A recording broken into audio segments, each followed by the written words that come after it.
Hey guys, it's Archie Luxury, and you are on the Archie Luxury live stream. Guys, I want to put together a good program today. Let's run some intro and let's get this baby off the ground.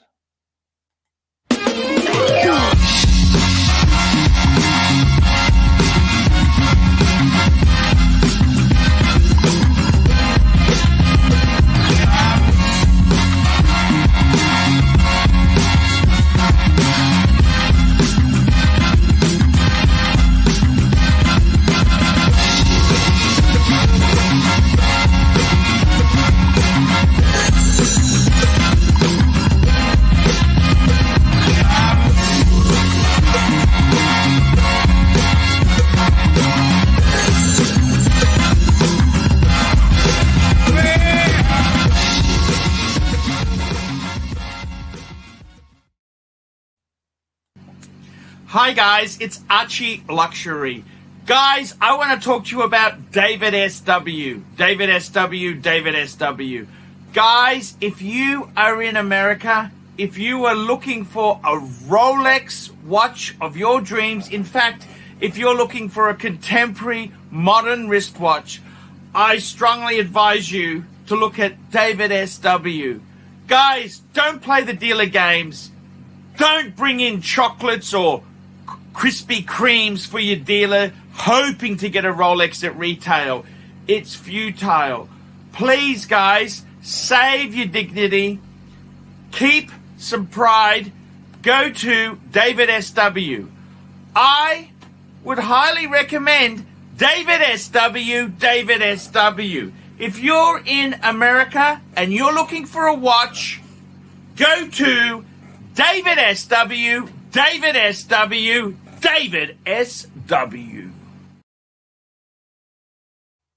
That's right, guys. DavidSW is who I recommend. Who else do I recommend? Come on, mate. I'm not like the shroom. I'm not like the shroom. Answer me call, man. Come on. I'm a big fan, man. Come on. Answer the call, Arch. Love the pontiff. That's right. Love for the pontiff, guys. This is the way it goes. Okay, guys, it's starting. We've got a good show today. I'm peppy and live. Today, what do I want to talk about? You know what today's topic is for me? I've had a good think about this. I'm thinking, what's some good topics? Because, I want to talk watches. I want to get enthusiasm from the audience. So you want to get some enthusiasm? Let's get some links posted, hey? Let's get some links on the stream. Let's send some links out. We got the Zeal, the Tan Zeal. I don't know if Jake the Yuppie can join now. Are you free now? He's in Mexico. We've got our good friend, Chris, Machine Gun Chris. Let's get him on. What's happening with Machine Gun Chris? Let's see if we can get Herman on. Herman Ingram. Bear. We'll send a link to Bear. I don't know if he's free, but it never hurts to send the Bear a link. Mark Goldberg. What's happened with Goldberg? I heard Goldberg got a panda. Clivers, let's get on here. Let's talk Grail watches with you. Kesslowitz, Grail watches. I got some Grail to speak. Marcelo. I don't mind Marcelo. We'll see if we can get him on. Lolex, come on the stream. Let's see if we can get Lolex on. I don't know what's happened to Lolex. He's kind of gone a bit strange. Mr. GMT, is he available? We'll see. I'd love to do another Darwin trip. JJ, I don't know. JJ's gone a bit funny. A bit of a primitive. I don't think See, he's built his business. He doesn't need me now. He doesn't need me. You know, doesn't need me. He needs an excuse to part. That's okay. That's the way it goes. That's the way it goes, guys. You can split a bit. That's always the way it goes. You can let they leave. Let's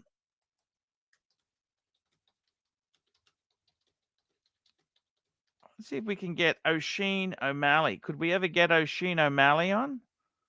I mean, I don't have to agree with any of his fucking principles or things. I actually used to enjoy a good. He was an interesting guest, and I enjoyed a good chat with him. I did.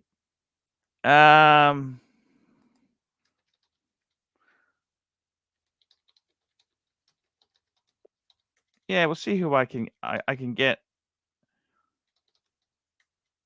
with me. He's okay. He's okay. He's not a bad guy. We got Jakey Poo. Hello. Hola. El Mexicano. By the way, Hola. my BMW sends its regards. My BMW is made in the Mexican factory there. Corona. Jacobo El Yapi. Can you? Yo viajando on Mexico. Hey, I got Buena something vista. for you. I got something. Hey, I actually bought my BMW. I was having a bit of a chat to my BMW, and I bought some Coronas because it's from Mexico. You never guess where my Coronas were made. In Melbourne or somewhere? In China. Oh, really? Under license or whatever? Yeah, under license. So these are Coronas I bought in Australia. They're made in China. Hey, man, that looks. I got to tell you, that looks fucking amazing. I was going to put you full bigger screen. Fuck, this is Mexico. Whereabouts? Tell us where you are, because nobody in would. Puerto Vallarta, in Jalisco. How is it? How is Mexico? It's Tell me that. It's beautiful. It's beautiful. Hey, I don't have much time because Mrs. Yapi and I are going to get dinner, but I've got some videos and some content to send you. I'll send it now and you can play it for What the time punters. is it? What time is it in It's Mexicano? 4:55. 4:55 in the reloj. afternoon. Oh, you're Mi wearing reloj. it. Oh my God, I love the Rolex. Mi reloj. Don't ever Es think un that was a Rolex. bad purchase. That's a beautiful watch. How is the apartment in Diesel Mexico? verde. Diesel verde. How is Mexico? Is it safe? Any problems in Mexico? Safe? Where we are is very safe. Okay. Hey, look Have you over there. been Can you swimming in see that on the pool? screen the tennis court on someone's roof over there? Fucking hell. You been in that pool down below? Yes, and there's above me too. There's a pool above me as well. Oh fuck. You're at the penthouse? What level? How many more floors above you? This is the top one, and then above us is the restaurant. Oh wow, amazing. How much a night is it here? Hey, this place is actually very good value. It's about 250 Aussie a night, 200, 250 Aussie a night. It's not cheap. And the room is big. Yeah, no. I understand. It's a 5-star place, Arch, like with turn down service, like it's the real deal. Okay. Beautiful. Yeah, it looks really nice. You having a good time, Jake? Yes, I'm having a lovely time. You were a little bit hesitant before you went, a little bit of anxiety. Yes, I'm having a very good time. I like it. It's better than America. And yeah. Have you finished the American part? What, Jake? What's the go? What's the go? This is how long before you fly back? On Monday. I don't know what's going on with my camera. Hey, I've got to go, but I'll send you some content. Patek Philippe, $70. Have a good show, mate. Thank you, Patek Philippe. Thank you so much. What a great show of support. $70 super chat. $70 super chat. Beautiful stuff. Thank you so much, Patek Philippe. And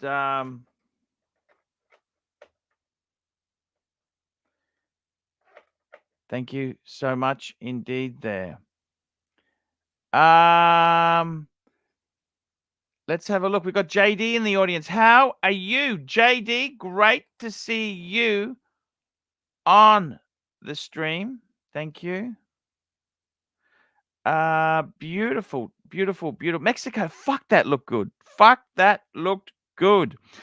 Guys, so let's have a talk here. What's going on? What's happening? Let's talk nicely amongst ourselves here. It's what can I say? Jake's just sending me.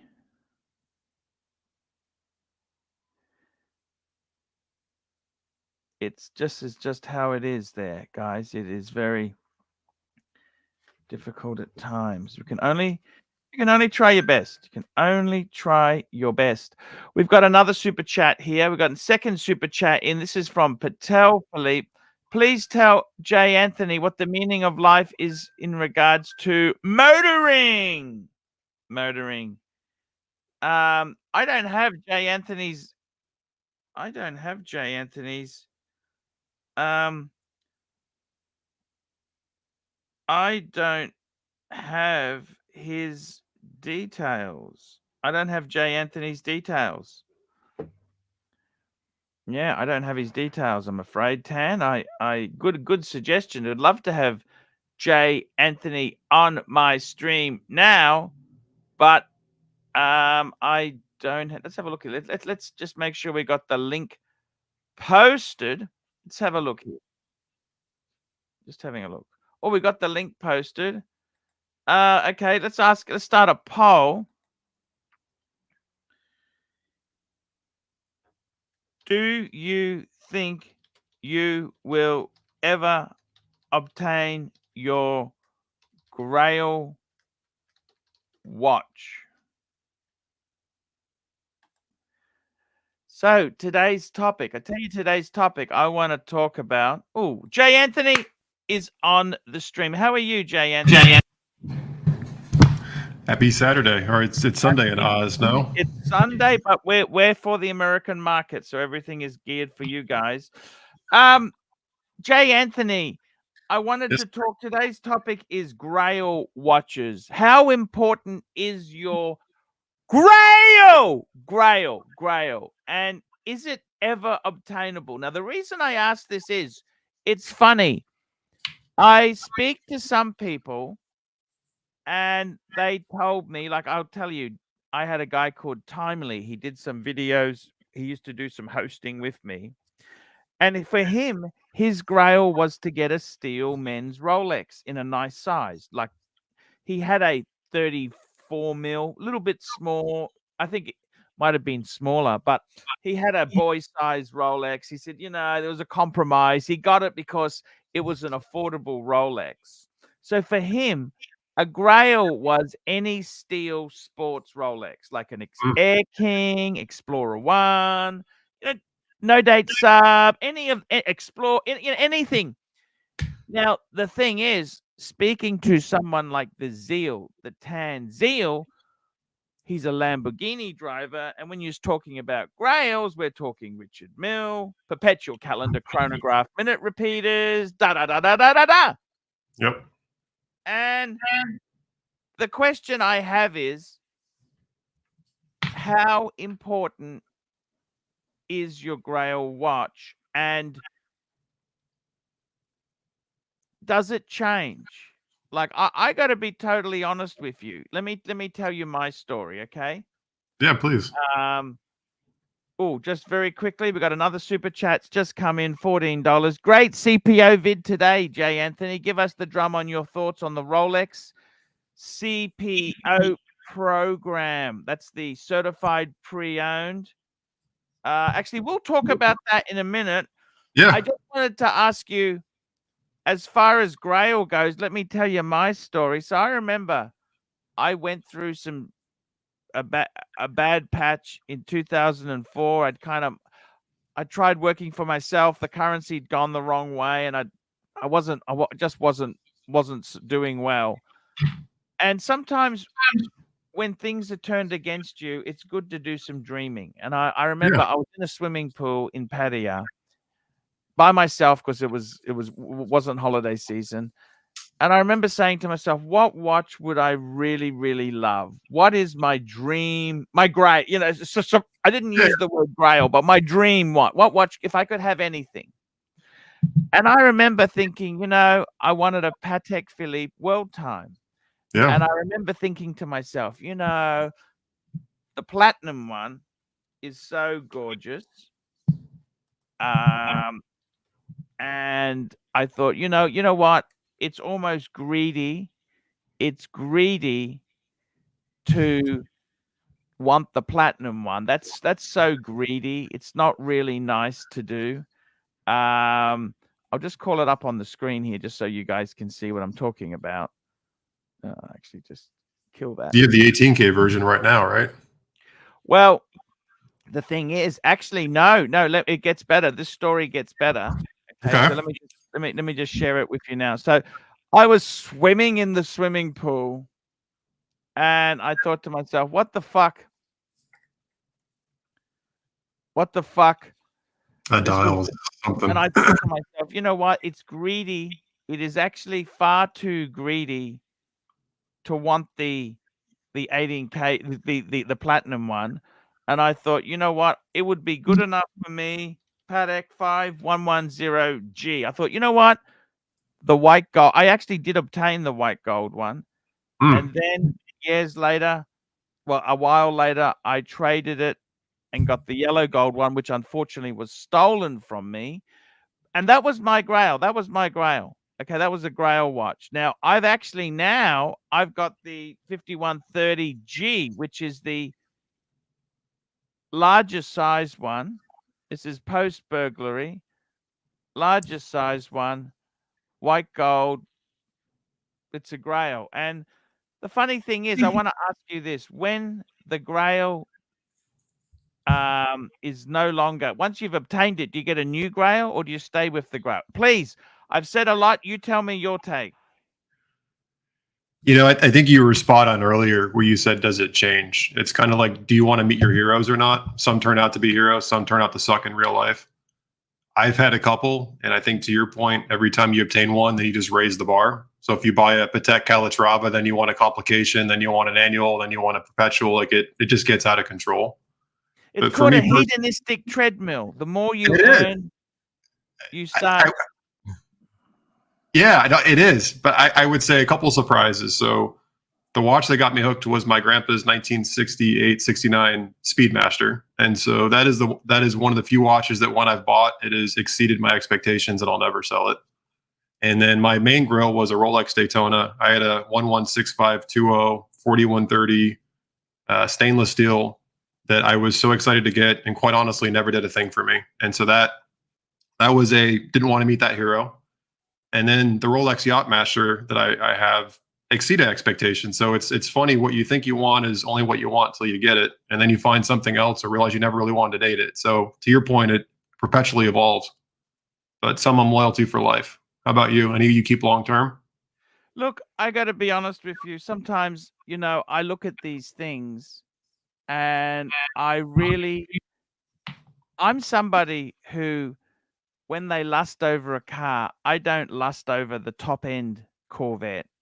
I lust over the base model because it's almost obtainable. You know what I mean? Like, does that make sense? It does. It's speaking of lusting over, we have got Bear Clooney joining us. Hello, Bear. How are you? Hey, gentlemen. How are you, gentlemen? We got another super chat here. Let me grab this super chat. We're going to talk about Jay Anthony and the Rolex CPO very quickly. Mr. Turkey, $2. Archie, do you believe in reincarnation? That's interesting, actually. That's where you come back when you die. You come back in the next. I've got to be totally honest with you. I wish it was. I wish there was such a thing. It would be so cool if there was reincarnation. No, I personally don't believe in reincarnation. Okay. I remember a good friend of mine was ill and I said, Herman, do you believe in Jesus?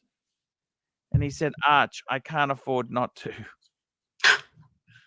And I said, point taken, Herman. I understand what you get in that. And that's That's the thing. You've got to no, I don't. I personally don't. Hello, Bear. How are you today? I'm doing good. Thank you for asking. Can you check your WhatsApp? 10 just sent you a picture of Malik Diamond's new watch. Yes, that's the No, no, green. no, not Malik Diamond. My apologies. Muhammad Muhammad Ali. Ali. Yeah. Yes, I'm going to call that up. Just quickly, I will call it up. I wanted to ask you, what's your view, Jay Anthony, on the Rolex CPO program? Tell me your thoughts. I think Rolex is printing money, taking advantage of people that don't know any better. I have seen a couple people do it. The markup is obscene. You can buy one of these pre-owned watches from any other authorized dealer, or at least one that you can trust, and have it serviced by Rolex and still save thousands of dollars for each model.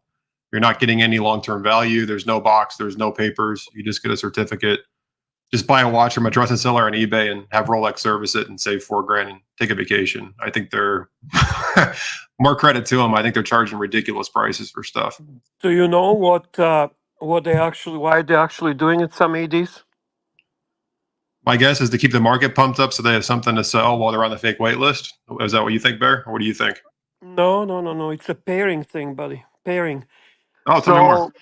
So basically, I go there and I sell my Daytona to them, and I get the new Daytona. Mm-hmm. So then they sell my Daytona, my older Daytona, for much higher value, and they give me a new Daytona at the retail, and so on and so on. Oh, That's one of the reasons. The other reason is exactly as you say, the naive and unfortunate people who think that the little white tag means something very special. So tell me this: if when in the CPO program, do they not give you the original box? If it has the original box, they take the box away. if it has it, I believe they do, but they're just used watches, right? It's whatever you get traded in on. And do you get the original certificate of when it was sold in the CPO? That I don't know. I don't know. Do you know, Bear? No, actually, those are all good questions, and I'm not sure. I can find out, and I'll let you know. Archie, I'll ask my AD. Yeah, I think myself the CPO program, Rolex, it's like Ferrari. Ferrari got very angry when they found out people were making money with classic Ferraris. They said, "How dare somebody makes money off our cars?" And they're absolutely arrogant, fucking ridiculous thing to say, because let's face it, once they've sold the Ferrari, it's not their Ferrari, it's the customer's Ferrari. And for them to be upset.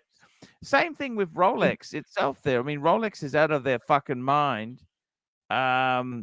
If they think that, I think they came onto it because they were concerned they were missing out on money. And all of these CPO programs, Audemars Piguet, Bear, can you remember Audemars Piguet tried it?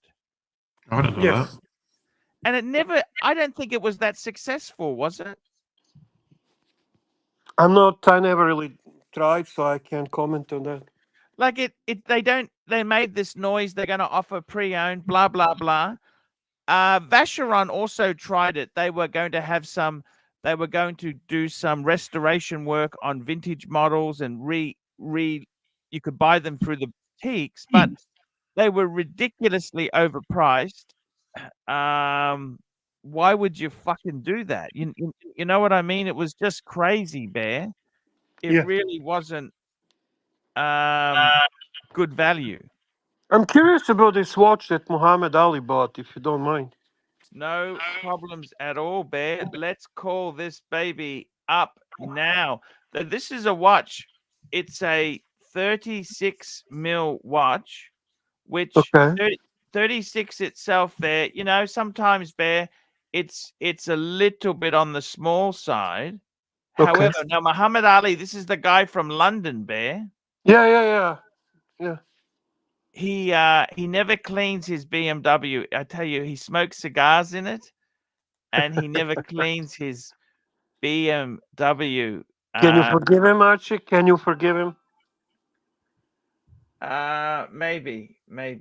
Here we go. This is the watch. There you go. Green 36 mil Oyster Perpetual, and it looks actually very nice on his wrist.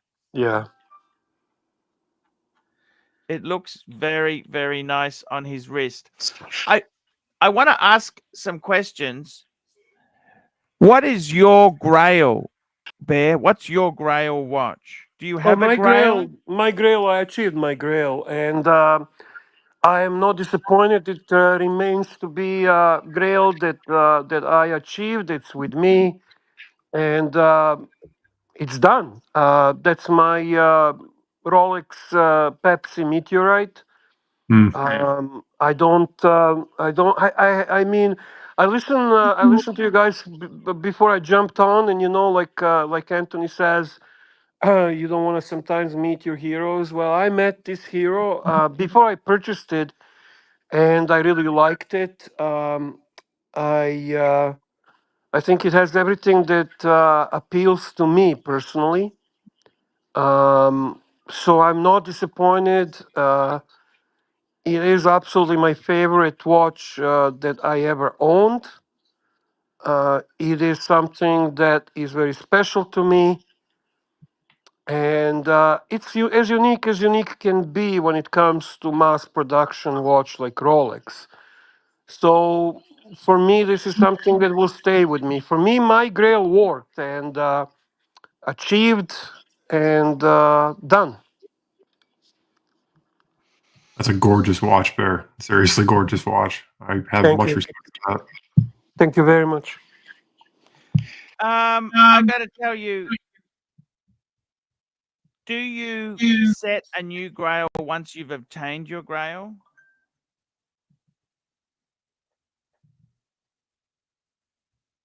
I don't know how it is for you. To me, the answer to that is yes, but I've actually stopped myself from accomplishing it. So my next grails are the John Mayer or the Datograph from Lange.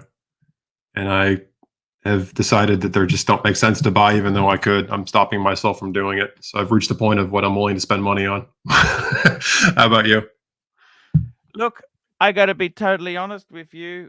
I'm in the state of flux. Let me say something to you, okay? I'm not in a great. I've had a number of things happen in my life, and the funny thing is, when things are going well, I want so much more. I want a perpetual. I want another Patek. I want 3 Pateks. You just get so greedy. When things start to hit the shit and things you think, fuck, this is not, hang on a minute, slow down, big boy. I really appreciate the watches that I already have. And I say to myself, okay, I may have to sell some of these off. Because at the end of the day, watches are a store of value. And I mean, if you run into hard times, as Bear said yesterday, you are homeless. If you need to sell something, you fucking well sell it, don't you, Bear? And that's the thing. Sometimes you need to part with things. I will say this. My Grail, it's funny. Oh, Bear's just dropped off. He might be jumping back on. We'll just see how it goes. With the Grails themselves there, I would say this. My Grail, so when I say what is my Grail, to me, the world time has always been a Grail. I had the yellow gold one, okay? And then, unfortunately, that was stolen from me. And I actually replaced it with the biggest size model. It came up at a good price. I had some little bit of money came in. And I got to tell you, that's probably is my Grail. That is my Grail. That is my Grail. That world time that I have now, let's call that baby up. I will show you. This is my Grail, and I'm not too shy to tell you this for me is my Grail. I'm just adding, as I'm doing this here, I am adding Bear to the chat. My Grail is my world time. It is my Grail. And you know what? I might need to sell it. Nothing is ever forever. times are tough, I need to sell the fucking thing. Okay, that's the way it goes, Bear. However, we're not quite there yet. Let me say this to you, Bear. The Grail itself, I think it's silly to constantly want, we want more. The hedonistic treadmill. As soon as we earn more, we want to spend more. This is where we get into trouble. If you lived level and earned more money, but lived at that level, you would be able to have savings, investments, and things like this. And the biggest problem is most of us are never satisfied. We always want more. We don't realize what we've got until we lose it. Then we say, fuck, why didn't we appreciate it? And I got to be honest with you, Jay Anthony, I would say your day date is a Grail. That is a beautiful watch. I can't see how that could not be a Grail. Bear has mentioned his meteorite dial is a Grail. Jay Anthony, you've got your day date. That's certainly, I can't see how that's not a Grail. And we've got another super chat. Rich Mitch, £2. My Grail is a gold day date 36 mil president with lapis dial. Yes. You know what's funny about the day date is I had to give myself permission to actually want it and wear it. The way I got off of that treadmill, I hear about that treadmill, is when people die that are close to you and you inherit the watches and stuff you gave them back, and you realize just how impermanent and this world is, and you just realize these are just trinkets you can't take with you. Mm-hmm. And I felt really guilty having a day date and the Daytona and stuff for a long time because it just seemed pointless. And then I now embrace it, to you said, Archie, as a Grail. It's just something that shows what you can accomplish in life and just buying something because you like it, not because you're trying to keep up with anything. So it's that much better now that I bought it for me and not for any other reason. But it's a screwed up journey, right? Well said. Well said. Screwed up journey. I've got to tell you something. With myself, looking back in time, I remember one of my Grail. Let me tell you, Bear, my previous Grail, I always loved the day dates. Okay. Mm-hmm. And what happened was I actually sold, I had a 1016, a Rolex. Now, to a lot of people, that is a Grail. That is a Grail because it was I didn't appreciate it because I got it easy. Sometimes you get something too easy, you don't appreciate it. And that watch became a very collectible vintage watch. We've got another super chat here from Frank V. Frank V sent me a super chat, $5. My Grail is my last piece. Solid yellow gold Sky Dweller champagne dial. It will take me 3 years to responsibly achieve. That's a remarkable piece. Yeah, that's a whole Grail. The most complicated watch they make now in precious metal. That's good for you. Yeah.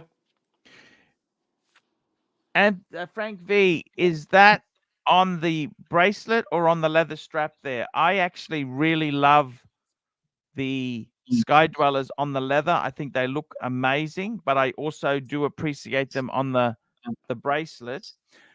I think in my case, Bear, my Grail is that world time, okay? The funny thing is, we can get very greedy at times. And after the burglary, I wanted the bluesy, the two-tone bluesy is what I really, really, really, really wanted. And I really miss that watch. That watch, to be honest with you, the bluesy really does mean a lot to me. I really do love the bluesy. The thing about it is, you look at these baubles you've got there, as you said, Jay Anthony, what do we really have? Like we really think, we make decisions, we think we're going to live forever and we're going to have this shit for the reality is far from that. We're not, the the reality is we may own a house, you may own a watch, you may have everything paid off, but the reality is, Jay Anthony, you've only got a lease on life. Mm-hmm. And We don't know let's be how long honest. we don't know how long it is either, do we? Well, I mean, let's be honest. Average person lives to about 82. I mean, if you were given 82, when you hear somebody was 82 and they died, you say, "Ah, good life. That's not terrible," right? I say young. Well, 82 minus, in my case, minus 52, that's 30 fucking years. That's only 30 years. Okay? And I got to be honest with you, Bear, 30 years. You're a bit older than me, Bear.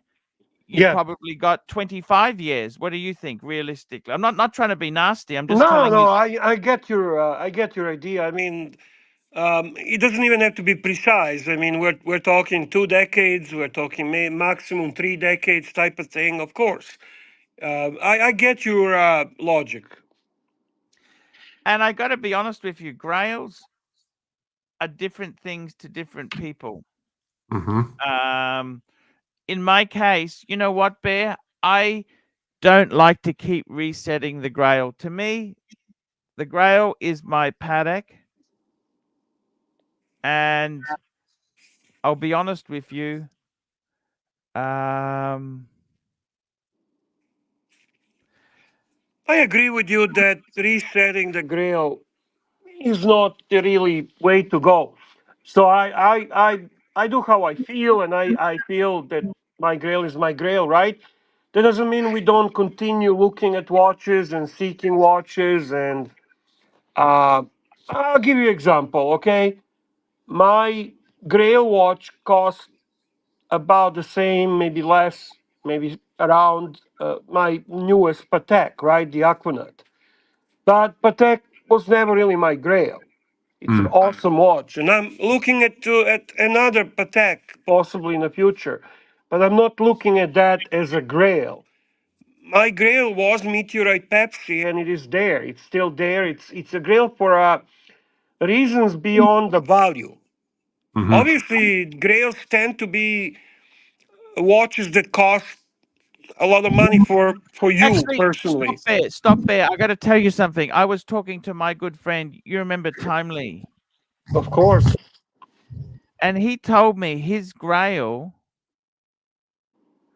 was a steel Rolex. That's what he wanted. Right. That's what I was just about to say.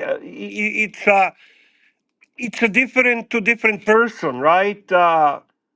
So it's not all about the value.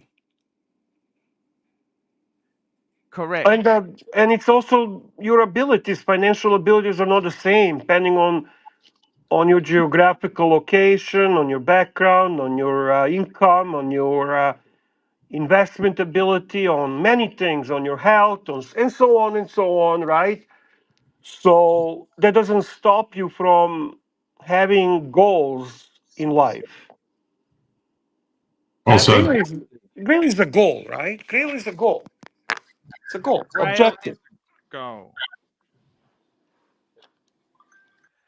I got to tell you, Bear, grails themselves there, like Tan's grail would be different to my grail. Mikey's looking for the link, Archie. Looking for the link. That's great to get him on. I'm just posting the link now, posting it very, very, very there. I got to tell you something.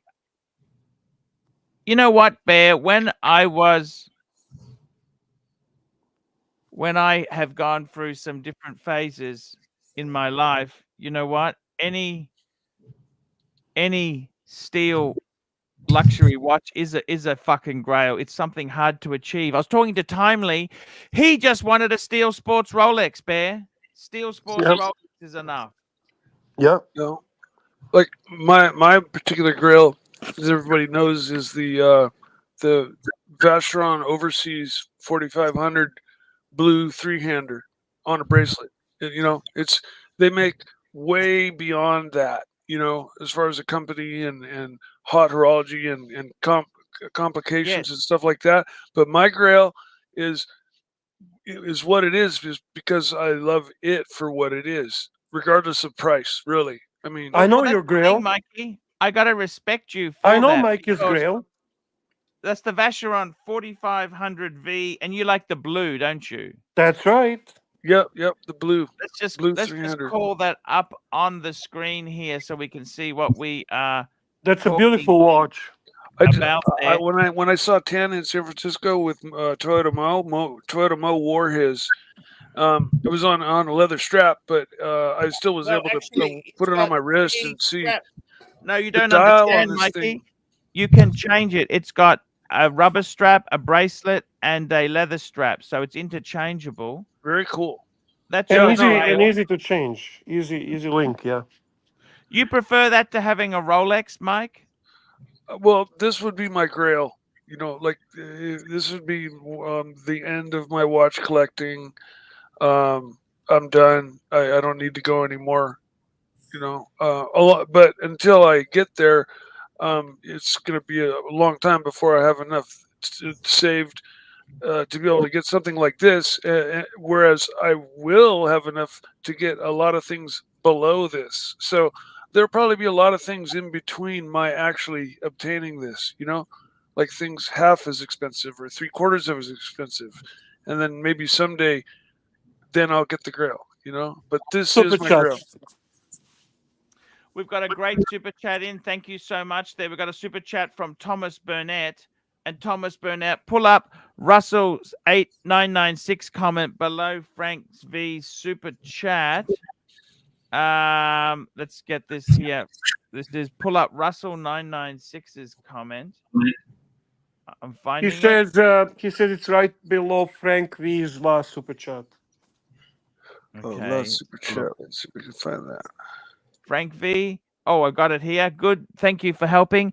Good to always think you have a Grail in the collection. Gives much more pleasure when you wear the piece. Enjoy what you have. Absolutely. You know what though? Like when I had my Speedy and my James Cameron and my 41 millimeter sub, all of those are somebody's Grail, and I didn't like any one of them more than I liked the other. I loved them all. And Another super chat, Archibald. We've got another super chat here. Let's have a look here. Patek Philippe, $14. Jay Anthony was watching US Open Women's Final. Looks like Sablanka was wearing AP and her squad had on RG Nautilus, rose gold Nautilus. What watch would you flex if you were king or queen of sport? I love to be a nonconformist, and I feel like these things are full of Richard Mille and AP and all the watches we know. So I would do something intentionally abstract or weird just to be outside the sport. I guess if I wanted something big, I'd probably do a long datograph, but I'd probably show up in like a Vortic, if you know what that is, those converted pocket watches, just to be weird, or maybe a Grand Seiko, just because I'd want people to see I'm not like everybody else, not just vanilla. So you can be like a Medvedev and do Beauvais.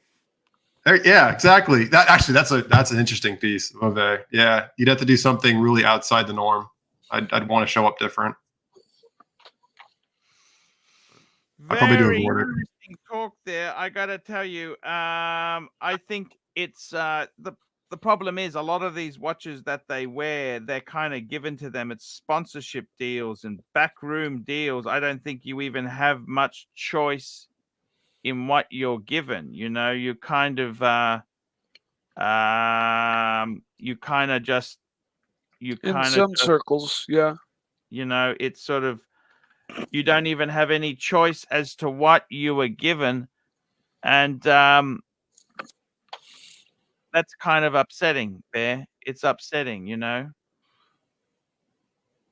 Well, listen, if you're a Formula One driver and you race for Ferrari and their watch is Richard Mille and you're forced to wear Richard Mille's when on camera, I don't think that's that terrible.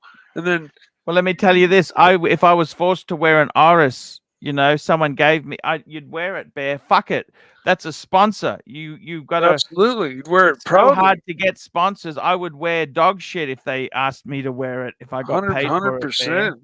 100%. Even And squally. I would wear anything, Bear. Doesn't fucking matter. Because the Oh, truth don't is, do the squalor. the reality is, those athletes Please. are so. not. Those athletes are so focused on their sport. They don't even follow this other shit. You understand? Like, they are so focused on winning in their sport. You see what I mean? Like, it's Yeah, Take yeah, I back remember. Squale, do Invicta. Go Invicta, please. Weren't you sponsored by Undone at one point, Archibald? Yep, that's correct. Well, that wasn't real. I mean, I'm talking when I say sponsorship, these guys are given millions of fucking dollars, Bear. They're not So giving who 50 sponsored bucks. ArchieLuxury? Undone and what other brand? There was another brand. I can't even remember, Bear. I remember it was, what the heck was the name? There was supposed to be that watch that you put together, remember? But that kind of they walked away from me and they went with Federico, and it was a disaster. Well, it didn't Never help really that you sold well. actually called it a shitter during the presentation. So Love the authenticity there, Arch. Good for you. Yeah, it is what it is. It is what it is. But I've got to tell you something, guys. The big important thing is in life, you have to savor every moment like a good wine. I think it's a time for going shopping, Archie, as per new super chat from Patel. We got Patek Philippe here. Jay Anthony shopping for the ideal Patek minute repeater on their site today. Take Jay Anthony shopping for the ideal minute repeater. See, for me, minute repeaters are so far out of my wheelhouse. You understand? These things here are so fucking ridiculous. And Patek Philippe, That's my Grail girl. I think let's have a look. Let's go shopping here. The collection. Just buy me a Grandmaster chime. That's only a couple mil. We'll be fine. Well, this is exactly it. See, they are crazy. Actually, the Gaudy. I don't want that one. Grand complications is what we want. And if you have a look here, you can tell they've got the lever on the side there. That's the giveaway that it's a top tip, a minute repeater. The levers. So look at these are the minute repeaters here. Which I like to look at the ones that are less complicated. Let's have a look here, Bear. Look, there's a world time. That'd be my one. 5530G. That's a minute repeater and world time. See, so there's a so if you have which one, Jay Anthony, he's asked you to go shopping. Yeah. No. You shopping for Jay Anthony. Don't give me anything Miami. I don't want anything too gaudy. How about one level below where you're at? I'll take any of those, except for the one on the far right. I like them all. Which one do you want to give me? I agree with you, actually. I get it. I tell you what, this one here looks pretty good. 528, pretty nice. 5208R. Look at that. You hit the little arrow. How much is the retail? I'm curious. Right above it. The little, the colored one right there. I think if you expand that out, it'll tell you the retail price. Right above the watch head. Oh, above the watch head. Here we go. Yeah. On request. Okay. So it's too expensive. Exactly. If you have to ask, it's too much. Exactly. I'm used to reading the retail. Have a look. Chrono 24. Let's go and have a look. So very probably easy. free. Check this out here. Patek, what number is that there? That's a 5208R. There we go. Minute repeater. And the price is 2 million. Between 1.5. It's basically free. Actually, so this is Aussie dollars. Let me I changed computers, so I just have to change my currency, of course, to US dollars, because that's what we're in.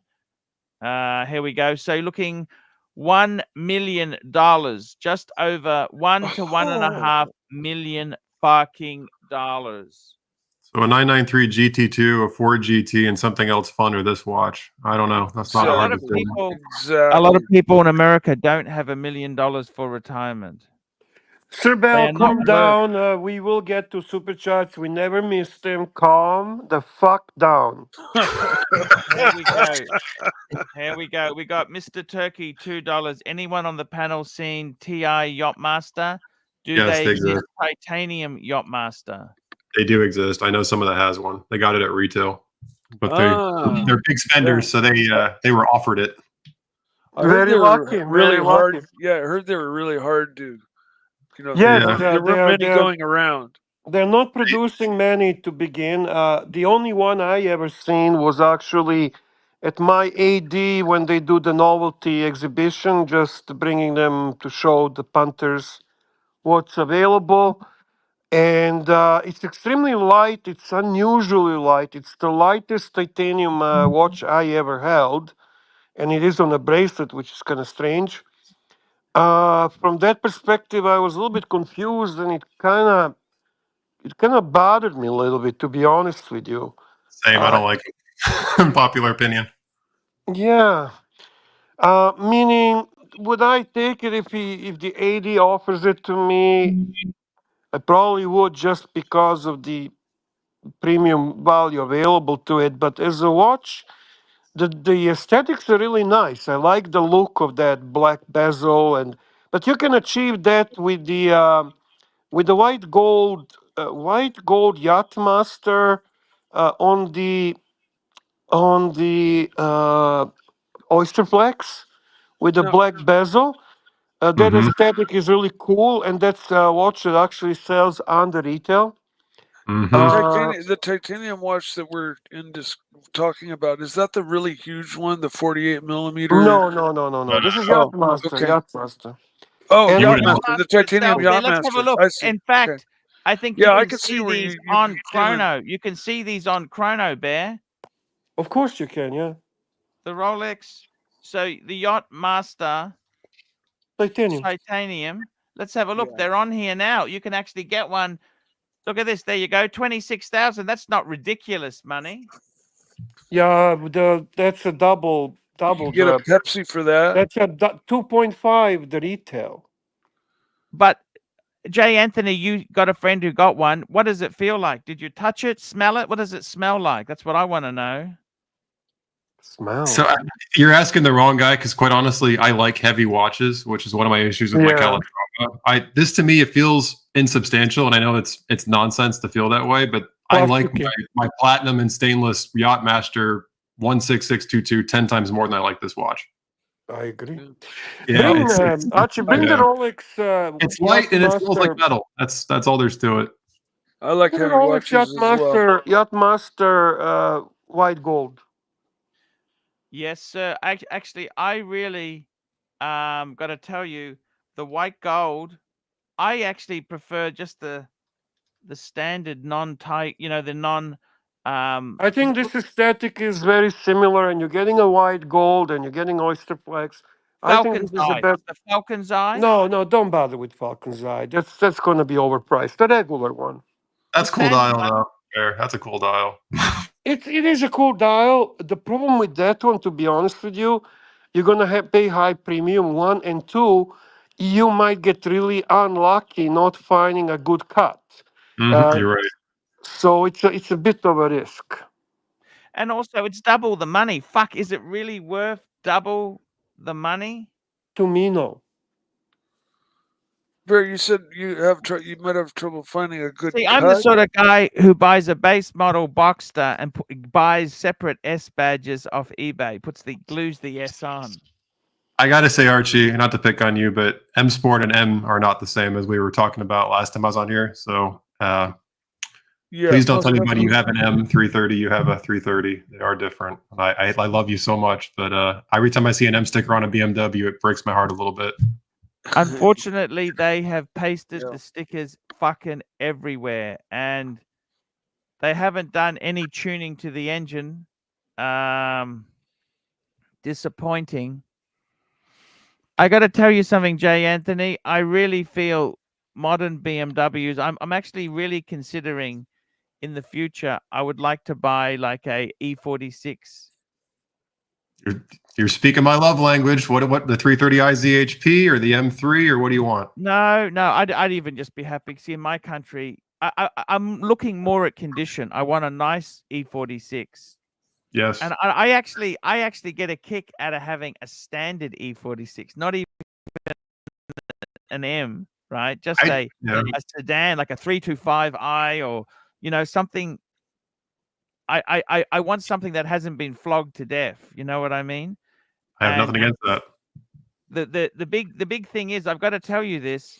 You're really, the problem I think with my car, it's disposable. It's made to last certain period of time and then fall to You know, bits. I love that car talk. Sorry to interrupt you. Sorry. Super chat from Patel. We have a super chat from Patel. Patel, here we go. We've got super chat. Holy shit, we got a few super chats.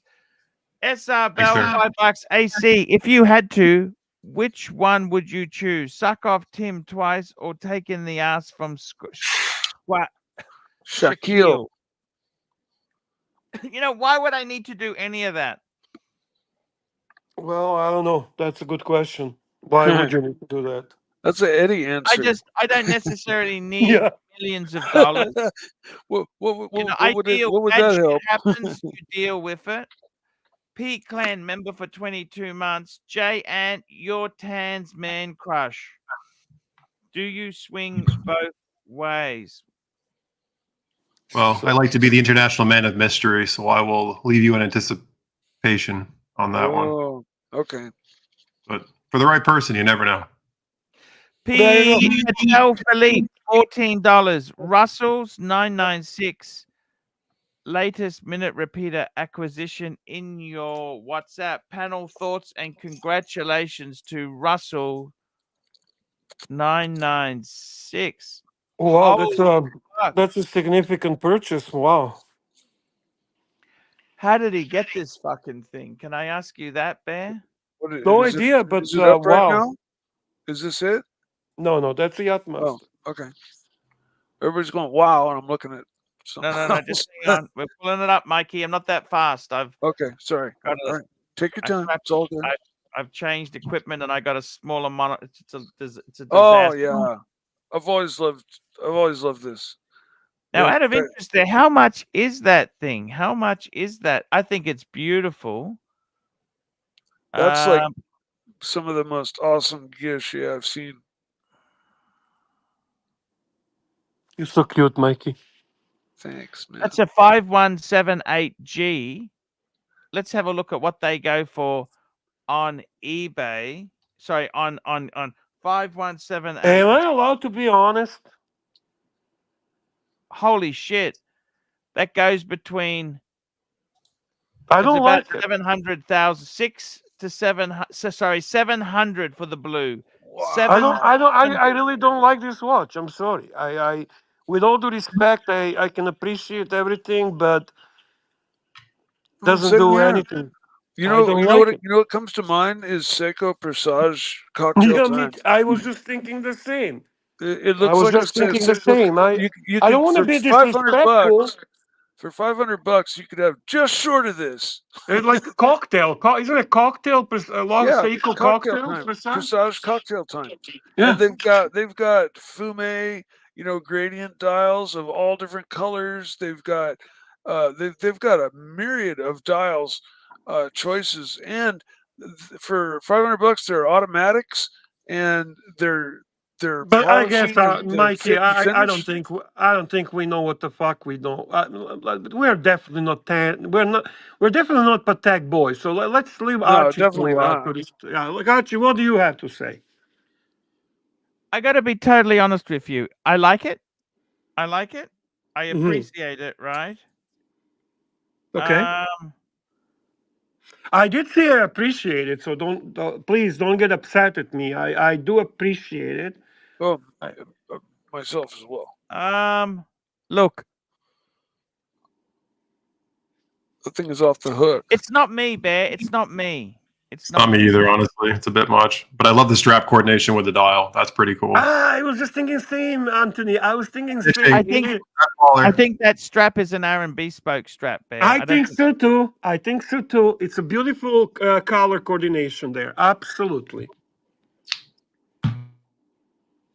Well said. Well That noticed. watch is more than I am worth, Bear. Somebody got something for 600 grand. Somebody got something right. That watch is worth more than I'm worth, Bear. You know, that's probably, you know, that's a lot of money. That's a lot of money, and good luck to Russell 996. Does he drive Congrats, a wear it 996 in good as well? health. Yes. You're obviously a successful man.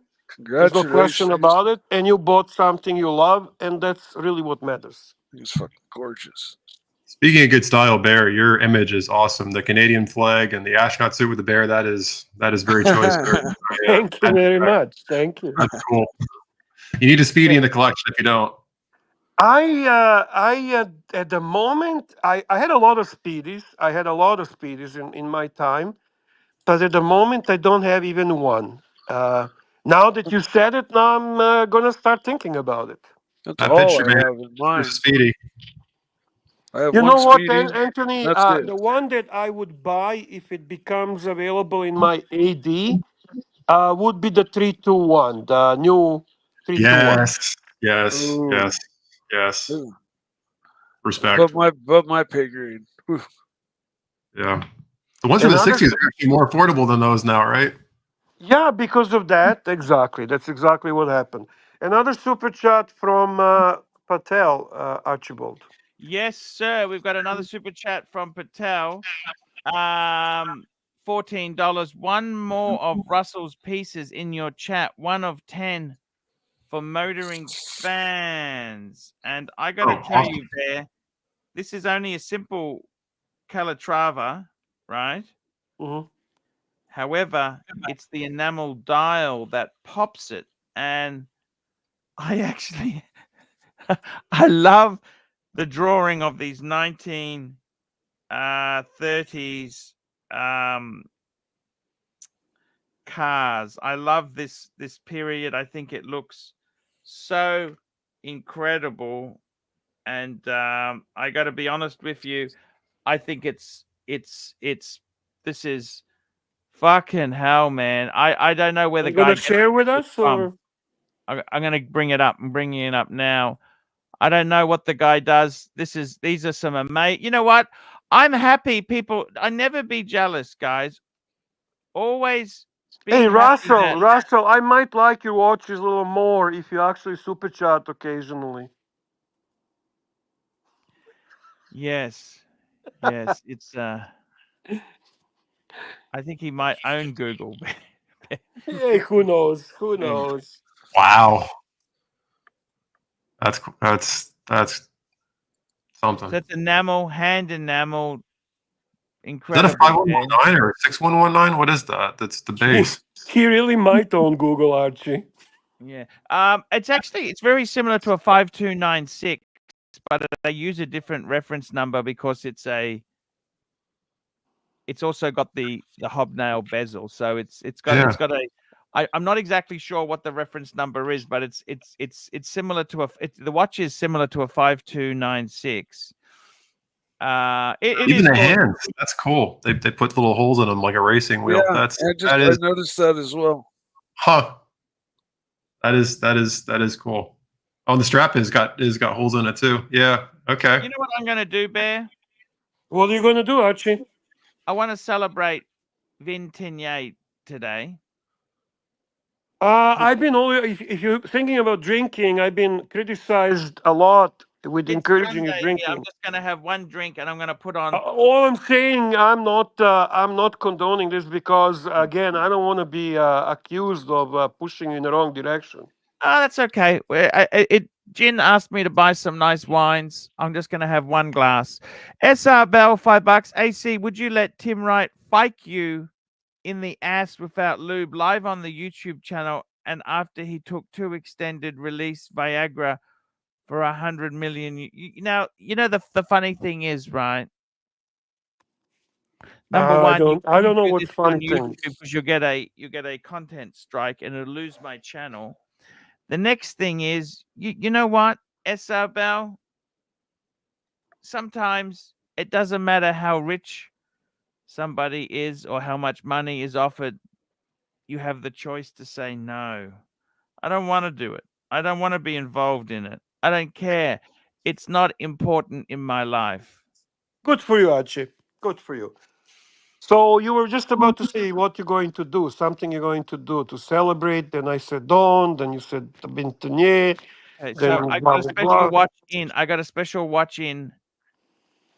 I actually got the world time. I'm going to take it out and put it How on much now. is this piece of art, by the way? What are we looking at value wise here with this Patek? I think they're about 200,000, Bear. I have absolutely no idea. This is the enamel dial. Incredible, Bear. It's incredible. I mean, fuck. I don't know what to say. Patel's giving you reference, by the way. If you want to look into that, Yeah. I can tell you reference is 5189G-001. 5189G-001.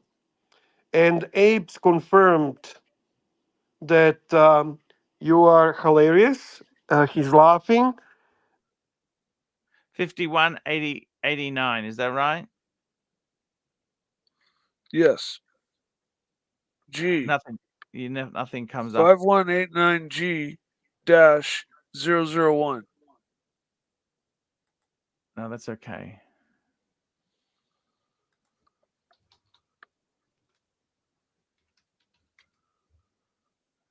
Yeah, there is a whole range of these fucking things, Bear. These are super, super, super, super, super rare, Bear. Super rare, super. No idea on price, Bear. No fuck. They're so individual. It's just incredible, Bear. No idea. No idea. It doesn't matter. They're out of our Patel says league. it's a 1 of 10. So Yes. Apes earlier in the chat said you're looking at a mill. I tend to agree. Knowing now that it's 1 of 10 and it's beautiful. like this style and everything. Yeah. Right. I would guess a mill. Yeah, Abe was laughing at you, Archie. He says it's at least a mil. Okay. Fuck. And Patel says it's a 1 of 10. There's only 10 of those. Yeah, this guy Russell probably owns Google and YouTube and the factory in Mexico that made your BMW. Yes. Yeah. Yes. It's I'm gonna go and get a wine glass and I'm gonna have a glass of wine to celebrate, okay? All right, Archie, if you say so. Gin. So Bear, I heard you have a channel, but I didn't know that you did. I hear it's actually excellent. What's the link to your channel? What's your channel called? I stopped doing my channel about 3 years ago, to be honest with you. It is Bear Clooney Watches. Okay. I'm going to subscribe. I just heard about it. Thank you very much. Yeah, I did it for a while.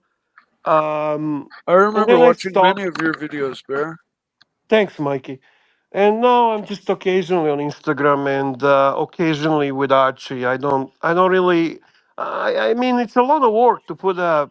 I was trying to be always trying to produce decent quality videos. My whole team was searching for a perfect timepiece, which ultimately you can never find. Mm-hmm. And then I would I would buy and then I would sell a lot of watches. So every watch that I feature was at one point owned by me and actually experienced. And then I would do a bit of a research on it and talk about the watch itself, history, anything relevant to it, my experience with it. I would try to do decent type of video with some quality information, with relatively solid editing, and that's a lot of work, to be honest with you. And I like the idea. You were trying to find the perfect timepiece, Bear. Right. don't see that as important? No, it's just too much work, Archie. Honestly, it's hours and hours. Every weekend was dedicated to one video. That to me was too much. Archie, you do have a super chats piling up. Luckily, We have some super chats. Thank you so much for the super chats that are piling up on the screen. That's exactly right there, guys. We've got some great super chats. So the next super chat is we've got a super chat for let me see. I did that Sakil one. I did P Clan member for 22 months. Jay Ant, your Tan's man crush. Okay, we did that one. We did the one there. And we've got Patek Philippe, $14. One more. Okay, we did that. That's the motoring fans one. We've got SR Bell. We did that you one. did it. And we got Sam Davidson, £5. Love There you go. Ding, Mikey ding, ding. Pontiff. Okay, let's give him that clip, Archie. Let's give him the clip. Love the Yeah. pontiff. I love that clip there. Come on, mate, I'm not like the shroom! The shroom! I'm not like the shroom! Answer me call, man. Come on. I'm a big fan, man. Come on. Answer the call, Arch. Love the pontiff! Love the pontiff! There we go. Love the pontiff. I just poured a glass. This was a good vintage. I like to buy bang per buck. Okay. When I went to the shop, Jin gave me some recommendations. Expensive. I decided I wanted to get some. This is good here. This is a Jacobs Creek Shiraz 2016 seller release. It was $17. That was like $12 US. So it's a good bang per buck vintage vine. And I'll get the, I should actually wear my fucking world time today, Bear. What do you think of that idea? We've had some grails. It's a grail topic. Yeah, why not? That's a beautiful watch, and it deserves wrist time. Yeah, it is very much a beautiful. I'll get it. Keep talking. What do you want to talk about? About your wall time? What about your grail, Bear? What about my what? Your grail that you were talking Doc, about earlier. I'm sorry, Doc. I didn't even see you. I'm following the chat. How are you, Doc? Nice to see you. Welcome to the show. I'm Snuck good. right in It's good there, to man. good to see you there, Bear. Good to see you again, Jay Anthony, and Mikey holding down the fort as always. Hey, Doc. Good to see. Trying. Here we go, guys. Da da da da. It's here. This is my grail. Da-da-da-da. I got this. Da-da-da-da. The topics on the show. There we go. A It's part of- grail. That's my grail. Part of Beautiful. your own 39 recommendation. mil? Right. That's 39 mil. Yeah, actually, Big 39.5. Tony. That's Yeah, a great point. We could that's be a perfect talking. We could be talking about Big Tony Super Chat, Archie. We could be talking Big Tony Super Chat. Here we go here. Big Tony, $5. Want to buy Blue Dial Omega Seamaster Planet Ocean chronograph as my daily work watch. I work a lot with my hands and constantly timing things. Thoughts?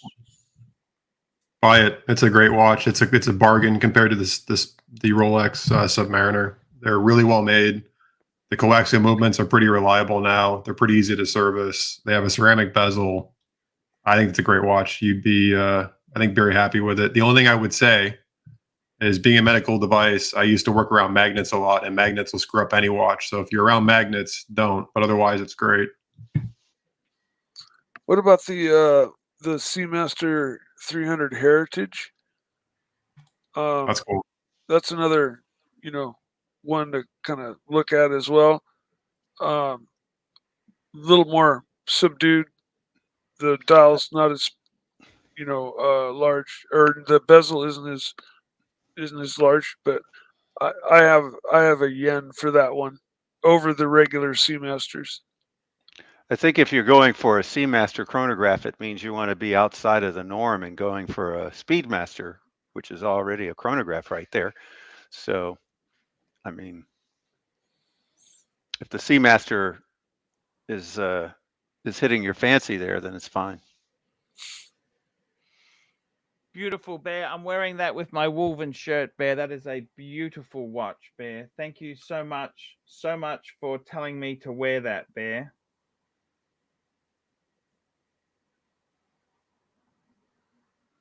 Bear. Hello? Bear. He's gone for a minute. It's Bear. okay. He'll be Can you hear back. He'll me? be back. Can you hear Yeah, me? We hear you we can now. we We can hear you hear you now. Oh, now. sorry. The only thing I want to say about Planet Ocean, I had 1, 2, 3, 4, 5. I had 6 Planet Oceans through the time. It's a great watch. Uh, I had even the 39 millimeter one. I wanted to experience Planet Ocean that's thinner and smaller. It's a cool watch. It's my favorite probably was the Popsicle with the orange bezel. It tends to be a little bit thicker. It tends to be a little bit larger, but you're a big Tony, so that should be okay. And the other thing I would want to say is make sure you buy it on a secondary market because they're very high retail and they're very soft on the secondary market. Very soft on the secondary market. That is always the case. It is with so many of those Omega Planet Oceans because they release so fucking many of them. And this think is to Jim Tingler. The Planet Ocean chronograph is a little, or maybe a lot more busy than the, say, Speedmaster I am as a dial. I'm very opposed to diving watches with chronographs or GMTs. To me, Yeah. personal feelings or Yeah, opinions are if it's a diving watch, it should be a diving watch. It should not be anything else but exactly. that. No buttons. Yeah, I mean, to your point, if you activate underwater, you basically destroy the watch. It's kind of silly. It's a feature you can't use. Bear, I want to ask you, how often do you wear your Grail? How often do you wear this Grail? I want to know because I don't fucking wear mine know enough. me. I don't. Or have you ever worn it outside? You both know me well, so I know you now actually basically trolling me because you know I hardly wear it. You know that I hardly wear it. Have you ever worn it outside? Or has it all been just sitting at your desk? Stop with this persecution, for fuck's sake. You know me too good. I feel bad. I can lie, I can lie. You can lie. I can lie. I am I'm strange fucking guy. Archie, you know too, and you know that I will wear shitters over many of my expensive watches. You Now, know what? Bear. Couldn't you wear it to a wedding? That's not a watch. That's not a dress watch. It's a very. I think Pepsi is kind of very ugly when you're dressed up. Like to be honest with you, it's not a watch. It's a watch to wear with a polo shirt, with a casual Yeah, dress I hear you. casually. Yeah, I hear you. You can wear it anywhere. Perfect for like a Globetrotters. That's why Bear, maybe a little vintage might be nice because those you can pull off as a dress watch. You are so funny. You're hilarious. Actually, I sent you in your WhatsApp. There, you talk about meteorite. I sent you my WhatsApp, my Instagram video of my meteorite. If you want I'm to going play to try to play get you to go vintage, Bear. I'm going to try. I know, man. I know. I ran into a guy at the grocery store not just 2 days ago, maybe 3, who was wearing a vintage Pepsi that was just unbelievable. It was flawless and very, very aesthetically pleasing. You know what's funny about those is those were basically worthless until about 10, 15 years ago. Nobody cared about the GMT. It was always the not Submariner watch. And then all of a sudden they took off since the ceramics came out. Those you could have picked those up all day for $5,000 or 10 That's grand or very less. true. Very true, actually, very true. It's crazy. Yeah. I picked up my 16710 for like $5,500. I picked up a 1969 two-tone, but it didn't even cost me $5,000. Yeah, they were. Can I just respond to Gangster Gary? How is the 40.8 millimeter Aquanaut ladies watch? I don't get it. How is the watch? It's a 40.8 millimeters ladies watch. Please explain to me, Gary. Sorry, guys, to interrupt. I'm Which trying to one is it find that's the your ladies' watch? there. Oh, I sent it to you, the video itself, Archie. I sent it to your WhatsApp. I've got your Instagram. Oh, shit. I gotta go lower. I don't know. Don't worry about it. There's a lot of fucking shit there. You got a lot of nice stuff, Bear. I like it. Many of that stuff has come and gone. Of course. Holy shit, Bear. You had a lot of watches you've sampled. Yeah. Is there such a thing as a lady size Aquanaut? I'm not familiar enough to know. Yeah, what's his name? Cliver had one. Oh, you know it? You're right. You're right. I forgot about that. Maybe he's confusing your watch with that one. Yeah, he's not very bright gangster. Or confused in some other way. Maybe his age kicking in. Who the fuck knows? Because yours was what size is yours? Is yours 40? 40.8. This is mine. Yeah, is so the 41 51. basically. Bear, why isn't that a grail of yours? Look at this. Breguet 7077R. Fuck. Okay. That's interesting. You don't love that Breguet, Bear? I don't even have it anymore. You owned it? Yes. Those are really cheap secondhand. Those are nice. Yeah. It's a great value on the secondary market. I got it and then I traded back for something else. Did you get it? I don't remember at that time, to be honest with you. It's been a long time. Did you buy it mostly to level up and to get into something like more of a Grail not necessarily. Sometimes even go down with some cash, depending how the situation is. Yeah. Why wouldn't that make you happy for life, Bear?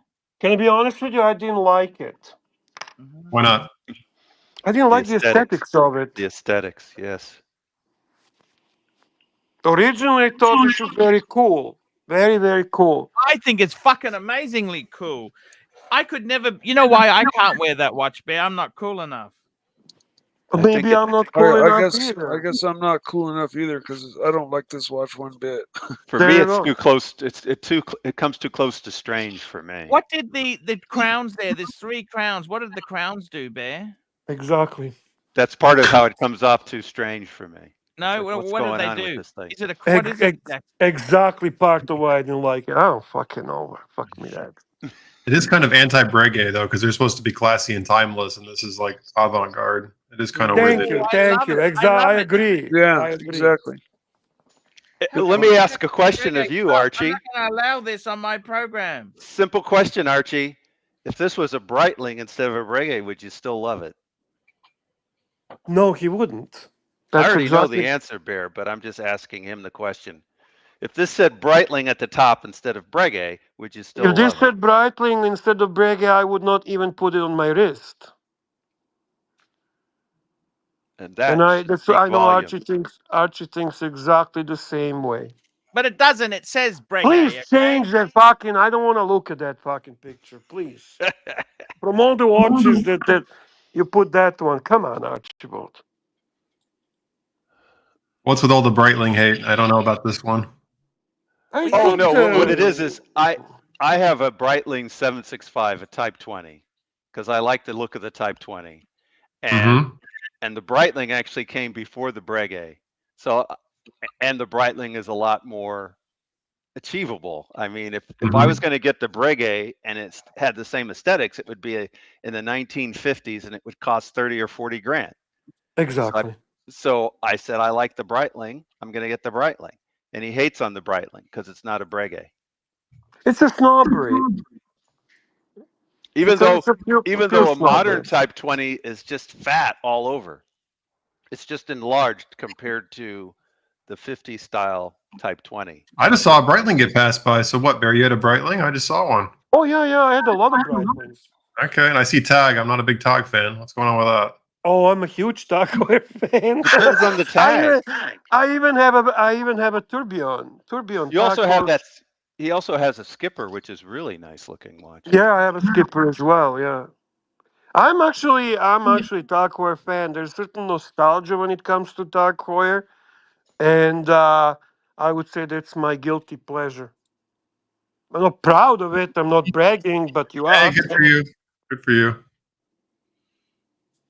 I see lots of family pics in here too, so that's props to you. Well, the nice thing about the Skipper is that it's an iconic watch for Tag, just like a number of brands have their iconic watches, and nothing Right. else looks like a Skipper but a Skipper.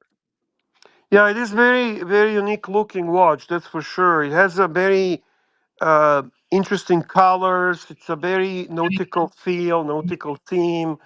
I think it's a cool watch. I genuinely do. And I obviously love the all the old. aesthetic is nice. So that's, I mean, if it was an ugly watch, who cares? But aesthetically, it's a nice looking watch. Very true. All these old Hoyer tributes you're doing are really Bear. nice. Bear, I love your photos. You're fucking amazing, man. Oh, you had a Rolex Cellini Prince. I love those things. Everybody hates still those. has it, don't you? I still have it. I still have a Cellini Prince. Yes. I've debated buying one of those 1,000 times. Do you like it? It has an open case back. It's one of my Yeah. favorite watches, and it's very beautiful. Actually, I did a great video on that. I think this was, Anthony, that was very last video I ever did, and Okay. and the watch has a movement that's actually built for a square watch, which is not a usual thing. They kind of modularize the movements and they fit them into a square watch exactly in a round fashion, for a lack of better word. This Yeah. movement is beautifully done, mechanical watch. It's just remarkable, and appreciation for this watch is just starting to happen now. I love the Art Deco design. No, that props to you. Yeah, I love these. I've always liked these. thank you, man. That means a lot. Thank you so much. Oh It's man. always an interesting alternative to the JLC. I mean, if you're thinking of going rectangular. Right. Well, they're so different. I mean, I just sold my Reverso GMT, but this is so much more like out there Art Deco, and the open case back is so cool. And these Yeah. dials, You know, there's different dials too. They all I look got to different. tell you, Bear, I love this dial. I got a friend of mine's got a Pave dial, right? But I honestly think less is more. This is just so beautiful. The quality of, if you look at the actual case itself, if you look at it, it's next tier, okay? And the movement, even, I'll be honest with you, Bear. Rolex is not really necessarily Patek level, but the quality that they've done on this watch is incredible, Bear. It's beautiful. I agree, Archie. I And agree. the best thing I like about it is the hype people don't get it. It's not hype enough. No, this is definitely not hype. This says you get watches. Yeah, this is a mark of you understand what you're talking about.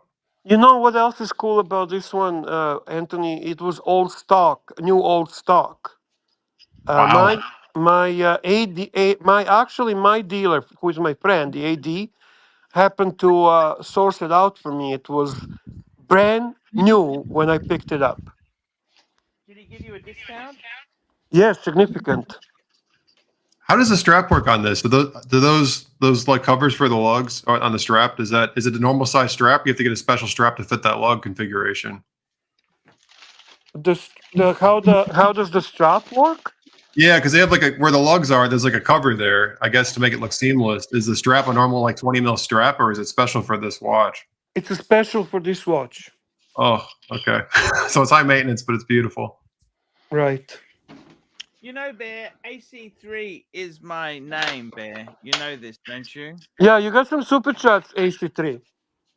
Frank V. We love Frank V. Again, Pepsi and Sub look identical. Laugh out loud. If a diver grabs a black bay by mistake, he's dead. If a diver... Why is that? Unidirectional dial makes sense on diver versus chrono. Again, Pepsi and Sub look identical. Laugh out loud. If a diver I get it. a black by mistake, he's dead. Yes. Yeah, you can turn the bezel backwards and take away time. Yes. Yeah, that would be a bad day. This is actually a very good gig joke. I like that. I like that a lot, frankly. That's a funny joke. That's a good one. We've got another super chat here, this time from Apes.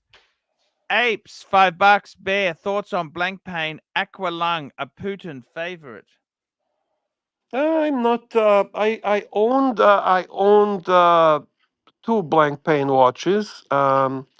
The black pane Aqualung is cool. I think it's very expensive on the secondary market because of that. I think Putin's got a fantastic collection, but in his collection, my favorite would be FP Journe rather than blank pen.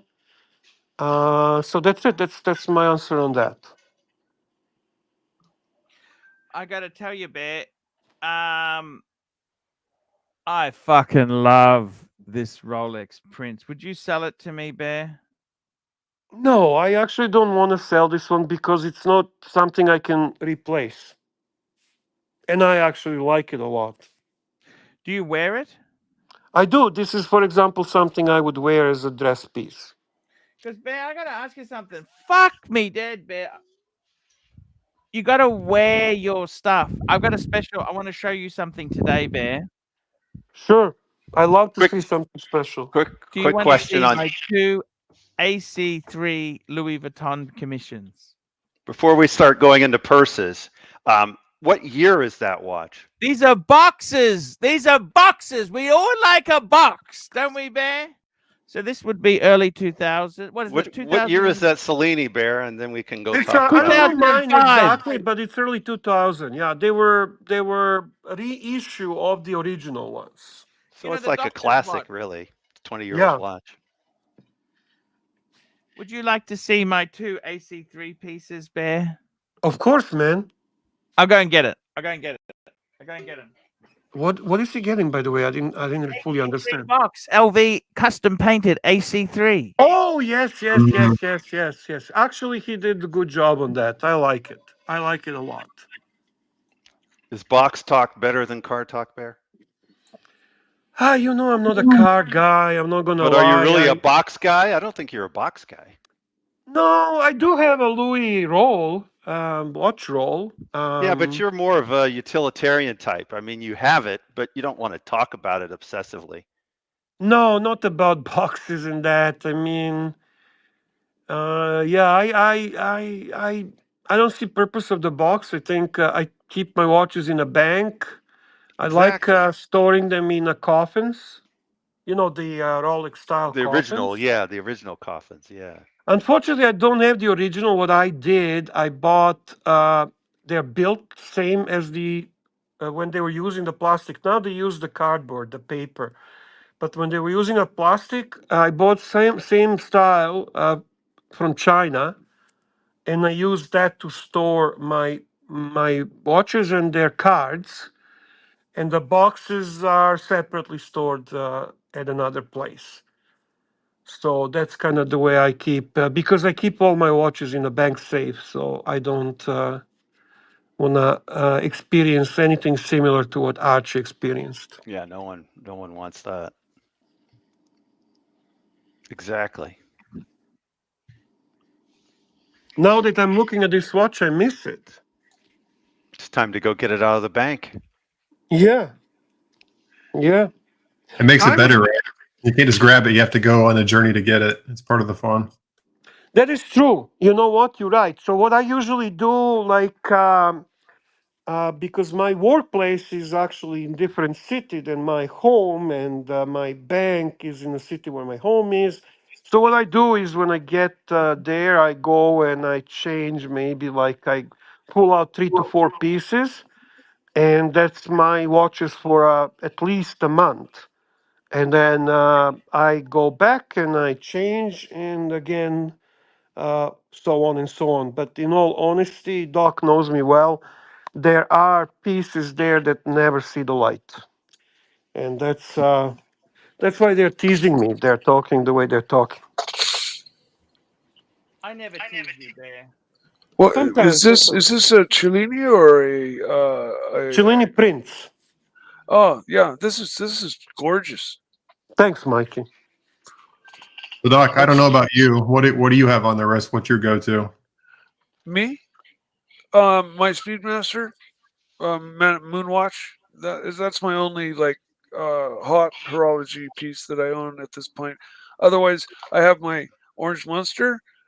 Nice, I have a Seiko Samurai nice. that I need to get a new movement for the one in it just took a crap, and people brought it to my attention that a new movement's about $25. And because I was ready to just smash the whole watch, and it was like a $500-600 watch, but yeah, after finding that out, I'm just going to put a new movement in it here soon. And then I've got a 6139 Pogue, Seiko Pogue. Oh yeah, yeah, I do remember those. It looks like a Pepsi, honestly. Like if you could mistake it for an old vintage Pepsi, almost. I was going to say if you're a little drunk or intoxicated. Yeah, okay, it'll sure. look like a Pepsi. There's some jealousy here, Mike, is what I'm hearing. Maybe. A little bit. No. All I'm Yeah. saying is that it's its own unique watch to me. It is. Yeah, I only said that because it's got the red and blue. There's a little bit of comparison there. But yeah, the Seiko. Okay, Bear. We're Hey, talking Boo. grails. Hey, Boo. Did you get hungry, Boo? Yeah, I'm not eating on camera anymore.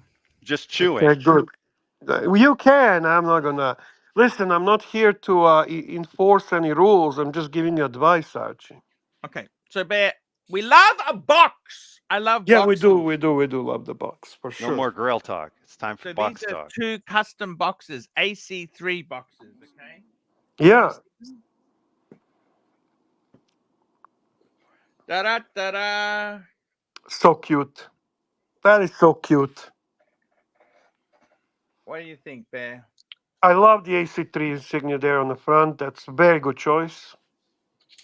Yeah. And I'll show you also the tops. Fuck, if I don't drop them first. Don't drop it.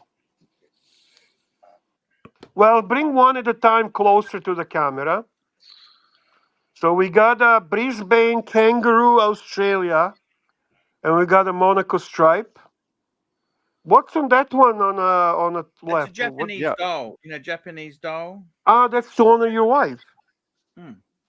Nice. How's Okay. that? 2 boxes, Bear. Oh, because the other one is the jewelry. Yeah. Wonderful. Just empty. What do you mean empty? They're both empty at the moment. Well, no, it's just an empty box. There's nothing inside that one Oh, there. meaning you can purpose it any way you want. Yeah. Do you take the box outside? I like it. I like how you did that. Does the box ever go outside, or does it stay mostly in your studio? No, or in well, your that's home? why would that go outside? That's not. I don't meant to know. be. I have no. I don't know. I don't know what people do with their boxes. Oh, we have a I super like chat boxes, from our yeah. dear friend Rancher the Cliver. Yes, where is our rancher? I don't know, but he's here right now. Hey, rancher, jump on. Read the super chat first. We got a super chat here. This is super chat from Rancher, $2. Kneel before side. Fike Bear, High Doc, and MTS. How's it going there, Thank you, Rancher? Cliver. Thank you, Cliver. Always support Thank Bear you. for you. You know that? Oh yeah, never forgets. And he didn't notice That's Jay the Anthony. 2 I'm sure he'd boxes. say That's hi the to Jay Grail Anthony as well. boxes. You know what, Bear? You know what? They're I'm for. so offended right now. You don't even know. No, I'm I'm kidding. sure that was just an oversight. That was not intentional. Interior, Bear. Interior. What do you Okay. think, Bear? I think you did a fantastic I'd job. be pissed, It's man. classy. It's not too much. It has a certain meaning. I'm a fan. I definitely think it's done in the right way.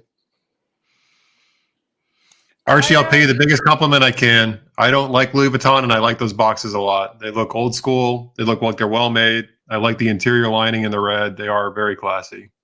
There you I'm go. not an Just out of interest, Jay Anthony, I actually, because of the burglary, I had 3 of them very badly damaged. And I will tell you, they actually are not as good as you think they are. Because I've had one that was in bits. Yeah. They use cardboard and glue in them. Sounds like the wallet I bought from them that fell apart in 6 weeks. Yeah, they're okay. They're beautiful.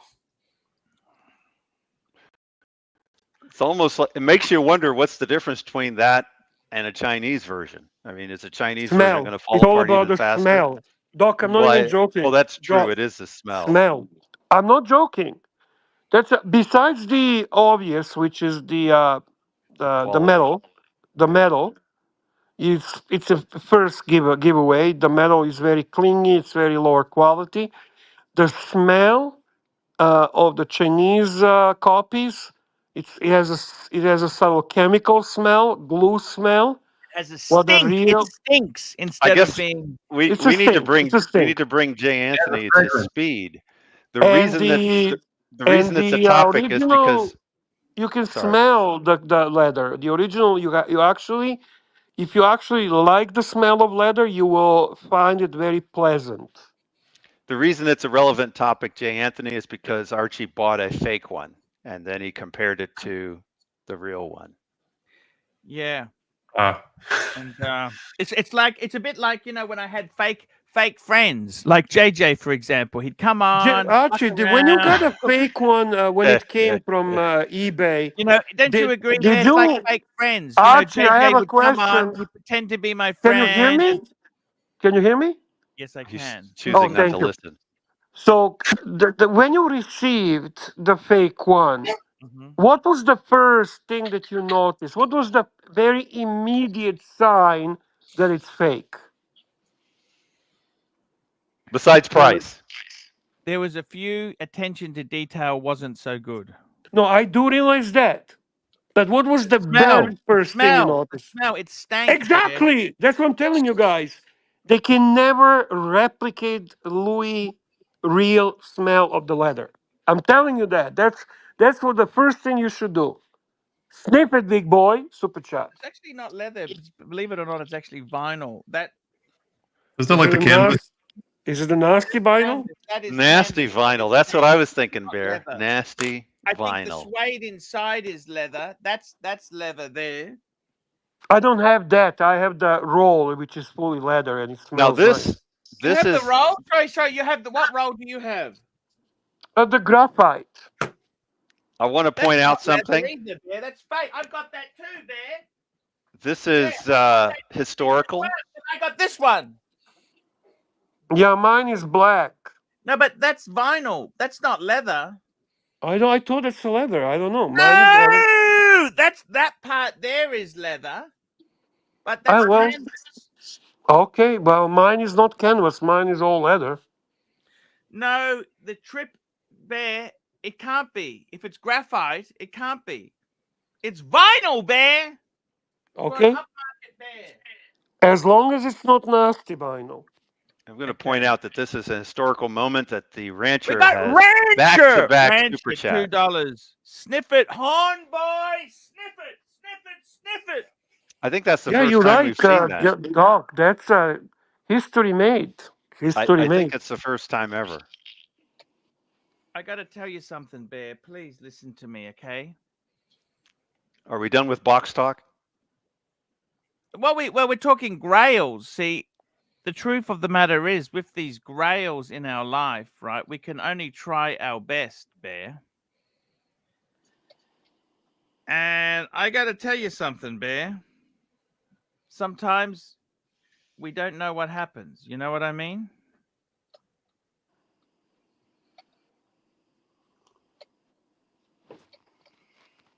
We don't know what happens, Bear. You guys were talking about the pre-owned thing with Rolex earlier. While Certified Yes, program. Jay Anthony made a great video, deal. said it's bullshit. It's fucking garbage. He called him out. He said they're a bunch of lying cunts. That's what he said. What I I've think never they heard that man says the word cunt, but okay. what I think it is Not on is recordings.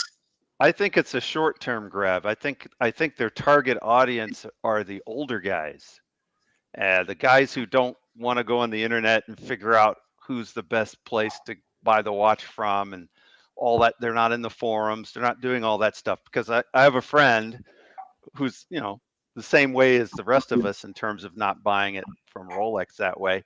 But his dad straight to Rolex to do it because he doesn't want to spend the time figuring out where else to get it for the cheaper price. And he's got millions already.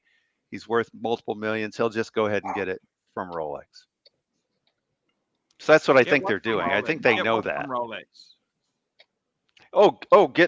Get something that if they're looking for a watch and it's not a new one, they want one of the older ones. But They don't want to go out and find a reputable dealer because they're not sure who is reputable for that. They just get it from Rolex and they're done. And they know they're spending more money on it that way and they don't care. I think you're right. The person just bought one that I know within the last 2 weeks. I don't want to be too specific because with my luck, they'll see this and get angry with me. They have probably 6 APs and 7 Pateks, and they're And not millions the in the entry bank. they're not the entry level ones either. They're the $100,000+ ones. And so to your point, it's just not worth the effort to find something. They don't care. But and they're right. worth money. They've got millions in the bank, so they don't. Time is money, right? Well, I mean, exactly. Time is Exactly. money, and research There you time go. is money. millions in the bank aside, to me, it's and his a money mindset. is soon parted, Jay Anthony. Let me tell you this: if you don't do your own research, you're fucking. What's the stupid. P.T. Barnum adage? Yeah, there's a sucker born every minute. You know what I mean? Like Sure. seriously, if they don't do their own research, they're too lazy. They pay a premium, they won't get the money back. End of story. So Well, see, Archie, this guy's would dad you- is 80 something. He doesn't care. He's getting the watch he likes, and he'll still turn it over to his family, but he doesn't care. yeah. And I think that's who Rolex is Doc, a lot targeting. of people find the comfort buying it from official authorized dealer, Right. and Right. they don't care about the price. There's a certain comfort, there's a certain trust in the process, and so on. I know that the one thing that dealers like to push is that buying on a secondary market carries a lot of risks. Among them is potentially buying a stolen watch. Mhm. And regardless how high profile of the secondary market dealer you are, you do not have access to Rolex. I have to tell you, stolen- I'd rather deal with DavidSW than the bullshit Rolex CPO program any fucking day of the week. And I have nasty cunts in the comments say DavidSW is too expensive. He's wait. Well, you know what? DavidSW is very reasonable. I never seen anyone says nasty things about APPSTANTIATE. I see them say nasty things about you and I, but okay. And I got to tell you something, I'll be DavidSW right back. itself, take a watch. Let me tell you this. Buy a watch from DavidSW. If you're a fucking worrywart, you worry. You know what you do? You buy it from DavidSW and then you immediately send it off for Rolex service. I agree. I agree with that, Archie. That's a Any good problem, good come advice. back But I'm trying to tell immediately. you the tactics that ADs use. They like to highlight the lying things that cunts, work in their man. favor. Lying fucking cunts. Well, and Do you actually, know do you know what the limit is on CPO watches? How far back they go? Like what year you can go back? They have to be Tell 3 us, years Doc. You're old. telling the story, Doc. You tell us. No, I'm asking. I have no interest in the CPO program. They have but to I'm be just, 3 years old to be the CPO program. But then how far back can you go? That's it. Or is that the They're farthest not. it's No, there's no cut off thing, but it's going to be modern watches, Doc. so if I said I wanted to get a 1675, they're going to say, get out of here. We don't do No, those. they're not. It's based on what they have in stock. yeah. Actually, I don't think that's true because I know somebody who was looking at pre-ceramic submariners and things like that. They were under CPO. Everything can be under CPO, Archie. What do you mean? I just said that. I'm just saying it's all individually as AD per AD. So it depends on what they actually end up having in their stock. You can't go Doc there. You cannot go and order and say, hey, I'd like to order Paul Newman Daytona. It doesn't Ooh, work like boy, that. wouldn't that be They'll tell nice? you will say, That hey, what do you have in a stock from CPO? And some have displayed and some have it just behind, and they'll let you know what they have. that's my unrealistic grail, actually. The 1675. No, the Paul Newman Daytona, the 4-digit Paul Newman Daytona, the real Paul Newman Daytona. If you'd only been alive in the 80s, at the time you could have afforded, you could have bought it for next to nothing, right? Or you're talking about the actual watch he owned because they used to No, be not the dirt watch cheap. he owned, just a 4-digit with an exotic dial. And yeah, I mean in the 80s, You couldn't give them away back then. you could pick one up for what, 30, 40 grand probably. There I was didn't think still they a were that lot of much. money back then. Let's go back, Doc. That was a lot of money, man. I know it was I mean, a lot when of they, money, but I'm saying it certainly wasn't a quarter to $500,000. I think that's Jay Anthony's point. yeah, I don't remember what they were, but when they were new, they were very undesirable. Oh yeah, And you know, new well, you had it's to give funny. them away. Yeah, and then Barry, to your point, I forgot about this, but the whole like anti-fake or not anti-stolen thing. Mhm. This is not a plug, and I'm not paid for this, but I am close with Bernard Watch, who's a dealer, and this guy just collects old advertisements, and he has a poster in his office from Omega from the '90s, which says Mhm. you should never buy an Omega online because it might be stolen. Only buy from your authorized dealer. That was legitimate. Yeah, see, That they was like legitimate what they were to. telling people in the '90s. Yeah, they like to highlight the things that work in their favor. I can't blame them. It's a part of the marketing for themselves, right? And this is why a lot of people feel that they would never purchase Rolex watch outside the AD, regardless of price. And to be fair, it's more likely to be Franken if you're getting it from a general dealer than an authorized one. I don't know if it's. I don't Correct. know. Correct. That's fair. All that So, is fair. Absolutely. although Absolutely. there's nothing wrong with Franken though, right, Bear? Oh my goodness. You give me. You give me. You, Headache. You're giving me a headache, Bear. I get nausea. I get headaches when I see what you do to some of the watches. But you know what? That's Who surpassed you? You know who surpassed you? Higgy. When he actually saw well. the freaking Crown guard. You yeah. remember when we were talking about that on one of our shows, and then it's like 3 a.m. for him, but he like has to get on the show and defend himself.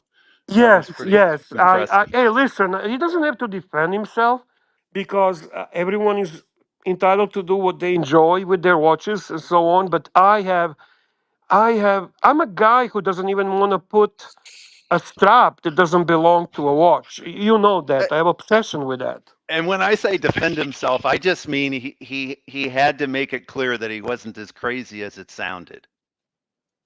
I'm sorry, that's kind of crazy, man. Sorry Of not course, to. but I forget his main point. I think is that when he got those watches, they weren't rare at the time, so sawing off the crown He guards gave wasn't a the big deal. elaborate explanation, and I Yeah, unfortunately I don't remember either. And you that's were the part laughing. which, because it actually proves my point that his explanation, regardless how intelligent, elaborate, and justifiable it is, certainly cannot be fully justifying the process, in my opinion. Actually, Jay Anthony is at a loss. He doesn't even know what we're talking about. Bear, I never knew you had a pair of It's these not fair. Cartier Not sunglasses, fair. Bear. Where did you get these from? I love them. Let me see. Those are Cartier sunglasses. You like them? Yeah, when did you get those? Those are the actual Trinity ones, but yeah, they're That's great. right. Yeah, When did you get this that? is the same style of the glasses that are in the Wall Street, original Wall Street. I Mm. bought it on eBay. Archie. Okay. You need to buy those certified pre-owned there, otherwise they might be fakes. I You had know them what? checked. I had them checked I'm sure. at the Cartier the Cartier boutique. They're vintage. They are. They're cool. So I You were a couldn't very buy. handsome man when you were young, Bear. Thank That's you, a Archie. I don't know. Is that a compliment or that's a you're a fat? backhanded compliment there, isn't it, Bear? Yeah. And now you're a fat fuck. No, I'm just saying we age, Bear. I mean, time. Let me ask you this, Bear. Seriously, in your life there, can you believe how far you've come? I'm very blessed. I thank God for that every day. I think every one of us in the panel could say that. Yeah. Gratitude's a hell of a drug. Yep. I don't know what to say, Bear. You have some beautiful stuff. It's amazing what you got. Yeah, there was a lot of good things there for sure. A lot of fun too. It's a fun hobby. I have a lot of hobbies actually, to be honest with you. Yeah. Hobbies are fun. You're great. You're a cool guy. I want to be friends with you, Bear. We are friends. What are you talking about? I'm teasing you, Bear. I'm teasing you. I got to tell you, seriously, did you like my boxes? I mean, some people made fun of my boxes humor. They like to tease you, but in reality, everyone would appreciate the work that was done on it. They're nice boxes.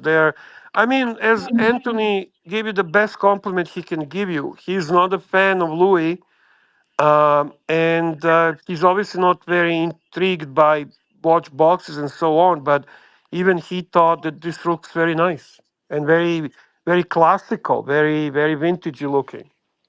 Yeah, I'll say this.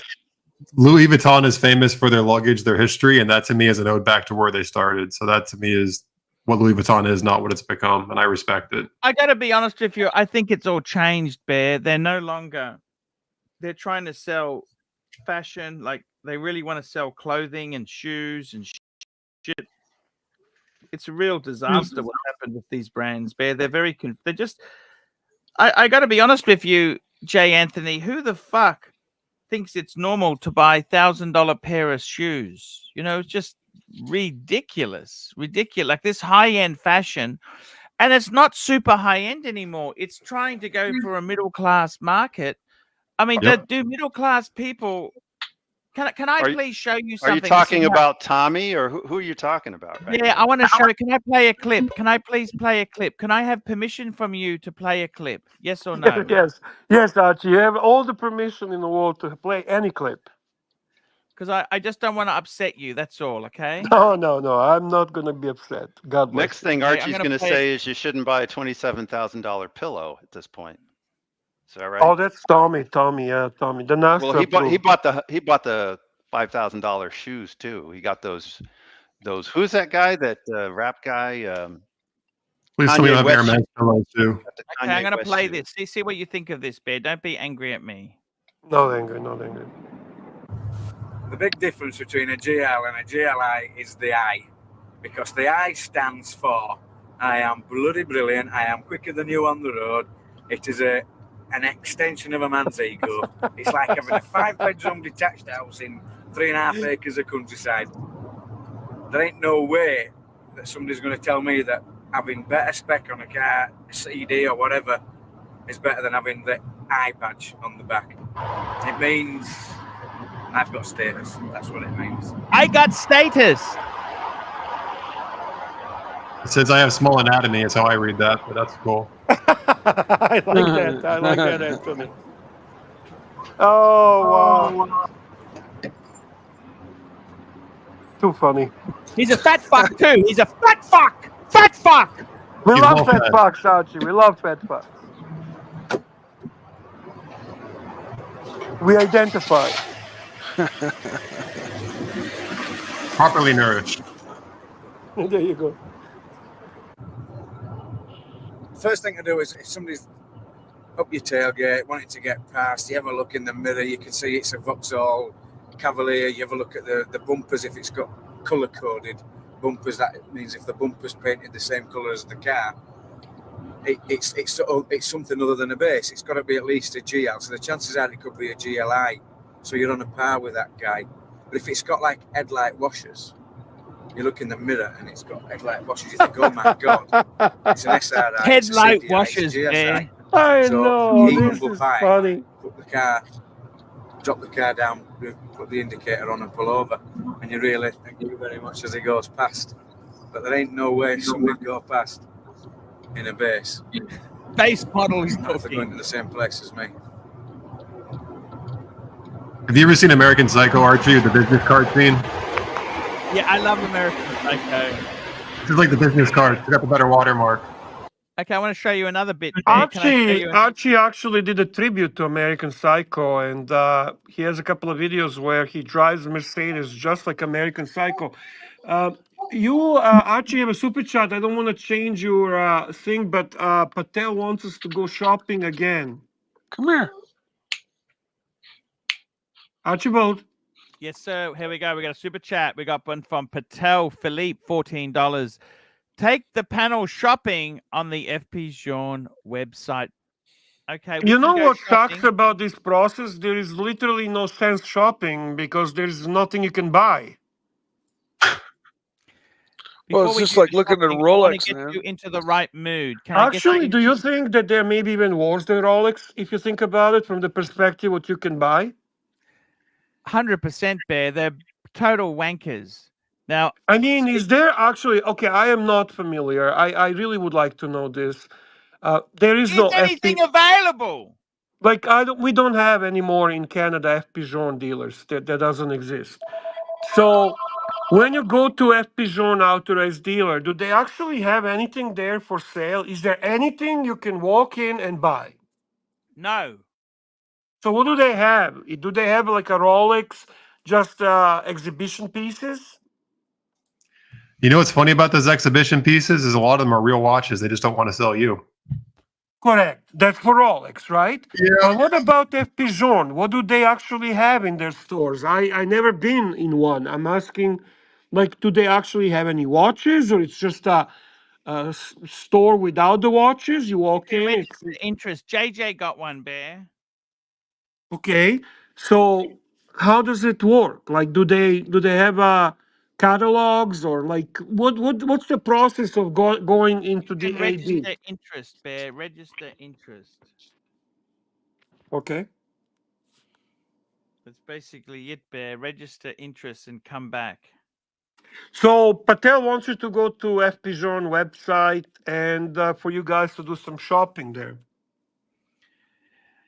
I just want to bring one thing up before we do that, Bear. Okay. Take a look at this. Cavaliers. And it's an outward sign to you and to the rest of the world. You've made what is quite a big step and achieved things.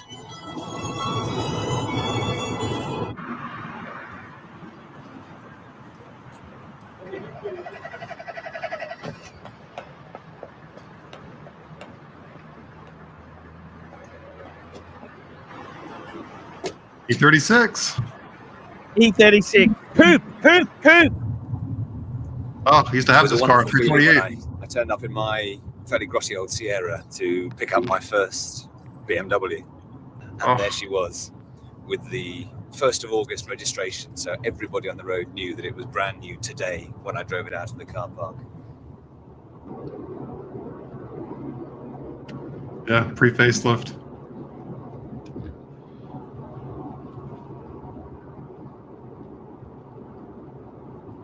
The company I was working for at the time, when I was driving the BMW, ran a sales competition for which the prize was a sports car. I won that competition and was presented with this 3-litre wonderful sports car, the Toyota Supra. It was an interesting move going from quality German to the Japanese manufacturer. I love the way he says quality German. He doesn't talk about plastic water pumps, fucking engine mounts breaking, but that's Sierra driver, about. But also Paisley tie. Do you like the Paisley tie? He's a winner. This guy's a winner, Bear. So you're not a BMW or Mercedes driver. And if people are making some sort of judgment from your car, as almost everybody does. Everybody makes a judgment from your car, Bear. Get rid of the fucking Jetta. It's very difficult to pitch what that reaction is going to be if you're driving a Japanese car.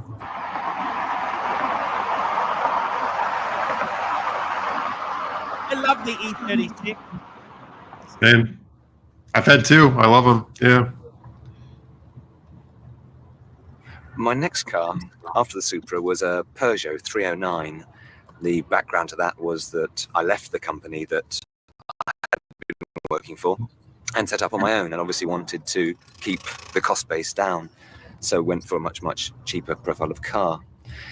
That had a couple of interesting sides to it. I'd turn up at the cricket club. One day I'm in a smart sports car. The next day I'm in a small, grotty French saloon car. French, and you Bear. wondered, French, I wondered very much grotty what French. My friends at the cricket club thought about that. Has he gone down in the world? Is he failing? All those sorts of thoughts. It had also an interesting business ramification, because I'd turn up at clients and I wanted to portray a good image of the company. My business card said director on it. That's what I was. And yet the car didn't really reflect that sort of image. The car, and so Bear. just once or twice I'd park it around the corner and walk round just to make sure that the clients wouldn't see me in a car that wasn't befitting to the position that I was trying to portray. Terrible to admit, isn't it? But it's true. There he is, Bear. Look at him, Bear. He's this is why you hate BMW drivers, Bear.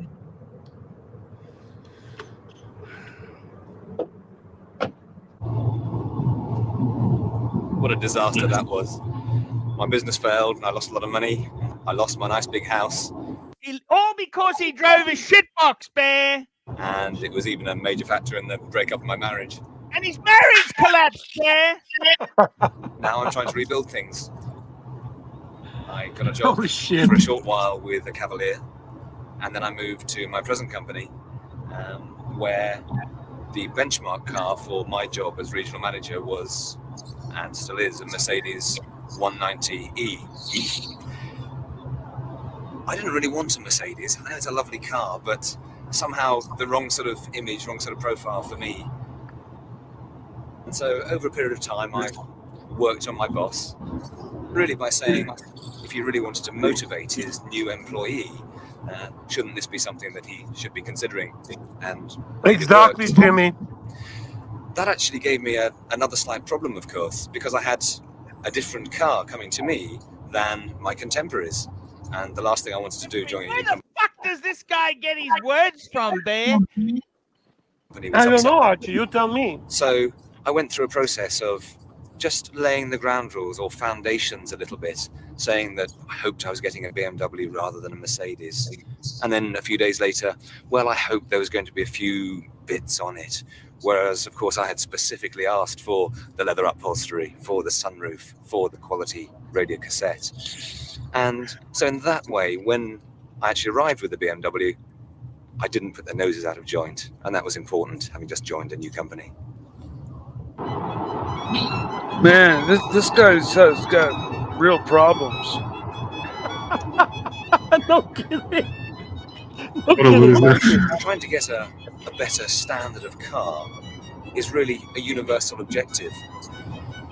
And so I suppose what I'm trying to do is strike a balance between the thrusting achiever driving his 2-litre fuel-injected BMW coupe and also being a nice guy. And that's not easy.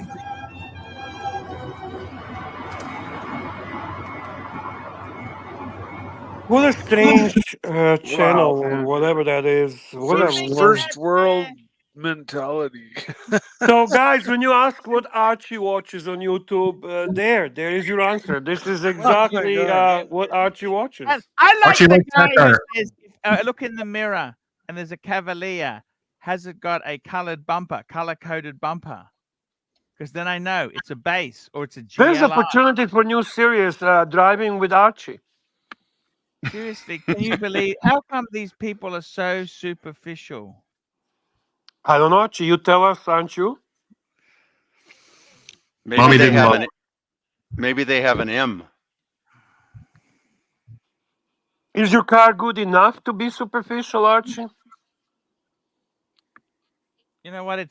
My car is really garbage, Bear. I wish I got a I camera. know Tan told me that. He texted me. He said, but Bear, you don't know anything about the cars, but you do know that Purple Beast is fucking piece of shit. How They're much more? garbage. How much more money would it have cost you to get an actual M?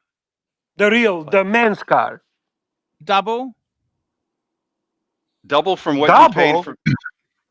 Yeah. Wow, Australia, boy, they really ream you guys. Wow, man. Well, it's about double here too.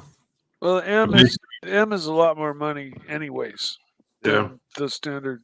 I. Is it worth it, Mikey? In your opinion, you are a car expert. Yes, Oh right, yeah, Mike. no, Is it worth it? absolutely, 1,000%. Let's go around the panel.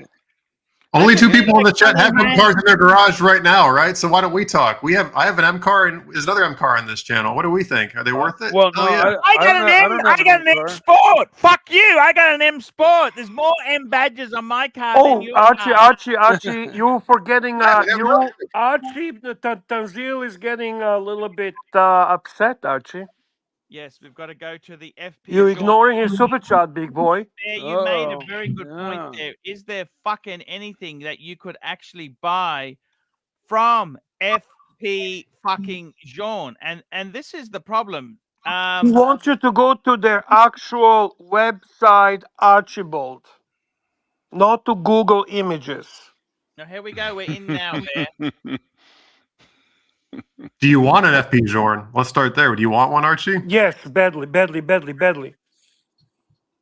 I ran into a guy at the gun store that was wearing one. Really? Torno shaped. Very, very nice. I'm going to assume he takes it There's off when one he for, goes to the range. Herman Ingram, ostrich claw. Didn't Here you go, ask. Bear. This is for Herman, ostrich claw, Bear. I don't like that watch, to be honest. I understand the concept. It's very complicated. There's These this are aluminum sport one. I don't like that. I don't like those quartz ones. There's boutique. I like the boutique. Some of the boutique editions are gorgeous, Bear. That's a beauty, man. That's a beauty. Yeah. Those two right there. Look at this, Bear. Those are pretty. These are fucking sensational watches, Bear. Look at this. Absolutely. Look at that. We should mention the No size. prices. Boutique only. What the fuck is this stuff, Bear? What the fuck is this? How would you? How big are they? They're actually pretty good sizes. They're all about over the same 40, size. 40 Yeah. mil. They're all around 40, Mikey. Okay. They don't make small watches. Okay. I got to tell you, it's the classic collection. Let's have a look. What have they got in classic? Yeah, let's go classic. Classic from F. Pijonique. Look, I love the Havana. Me too, man. I love that watch. Quick question for this panel. Is this better than Lange? Is it the same as Lange, or what do you think? They're borrowing from Lange for sure, right? Much better or maybe than Lange. Lange's borrowing from them. Bear, why do you think better than so? Lange. It's Why do you think superior. that? The architecture of the moment is superior. The quality, the finish of the moment is superior. F. Pigeon is a pure artist. He's a Stradivarius of our time. I mean, comparing it to Lange or Patek is not fair to F. Pigeon. They're above both of those brands. But there's some overlap between Lange and. There's overlap between everything, dog. But well, what I mean is a lot of their more what we might call controversial watches have similar aesthetic. Obviously, the classic stuff is just classic no matter what. Correct, but I disagree on that, Doc. I think the asymmetry is the symbolic for the Lange, while this is very symmetric. So starting from a very base of aesthetics, one is asymmetric and the other one is symmetric. So from that angle itself, the very root of the aesthetics are different. But that's just this I'm model. going to agree with you. When the FP Journe, they do have some symmetric, but then they also have some asymmetric, and the asymmetrics remind me of Lange. Yeah. Okay, I am not going to argue against that. Yes, but I do agree with you, and I actually like the symmetric one. In a core, I'm trying to give a whole concept of the core. Sure. Now, mind you, I'm a huge fan of Lange. I'm a huge fan of Patek. I'm a huge fan of F. Pigeon. But I really think, I honestly think this. Now, what's his name? Patel reminds me that Philippe IV wears Pepsi. Well, that puts a smile on my face. Me and Philippe IV loves the same watch. Good for us. Thank you for that, Patel. I got to tell you, Lange itself, it makes some great stuff. I personally, I got to be honest with you. Are you going to be frank too? Yeah, frank and perfectly honest. I don't know whether I really want an FP Journe, Bear. Really? You would take a Lange over FP Journe? Well, the problem is, I think myself, let me say this to you. Yes. The problem with FP Journe is that it's such a small market. Everything I buy, I need to possibly sell again. Even, FP Journe is easier to sell than Lange. Look, he has trouble with both. I got to be honest with you. I honestly, Do you really When desire when FP Zone shows an actual Canadian secondary market, it's gone in a matter of minutes. Is that right? Yes. Fuck. Okay. I wonder if it works that way in Australia. That I don't know. In Australian minutes. Are they different, Mikey? Yeah. It's like that joke about God. I can't remember. I how it like goes, that. but I that's like what I that, was Mike. thinking about when you said that. Joke about God? Well, there's a joke where the punchline is something about it has to do with time and money and how God judges time and money, and then at the end it's like, can you spare me some money? And then God says, sure, and then spits out the amount of time. So he says something like, sure, give me a second. And for God, a second is like 1,000 years. So that's the joke. I don't remember the joke, so that's the problem. Okay. That's all right. I kind of got the idea. What you had to be there. You had to be there. Mikey, you're in a good mood today. I like that, Mikey. It's nice to see you in a good mood, honestly. And Mikey, by the way, he wasn't telling Jay Anthony that the reason he sold off most of his Rolex type pieces and his Tudor type pieces was to get his 930. Respect. Yeah. Thanks, man. So that's why he only has a Speedmaster.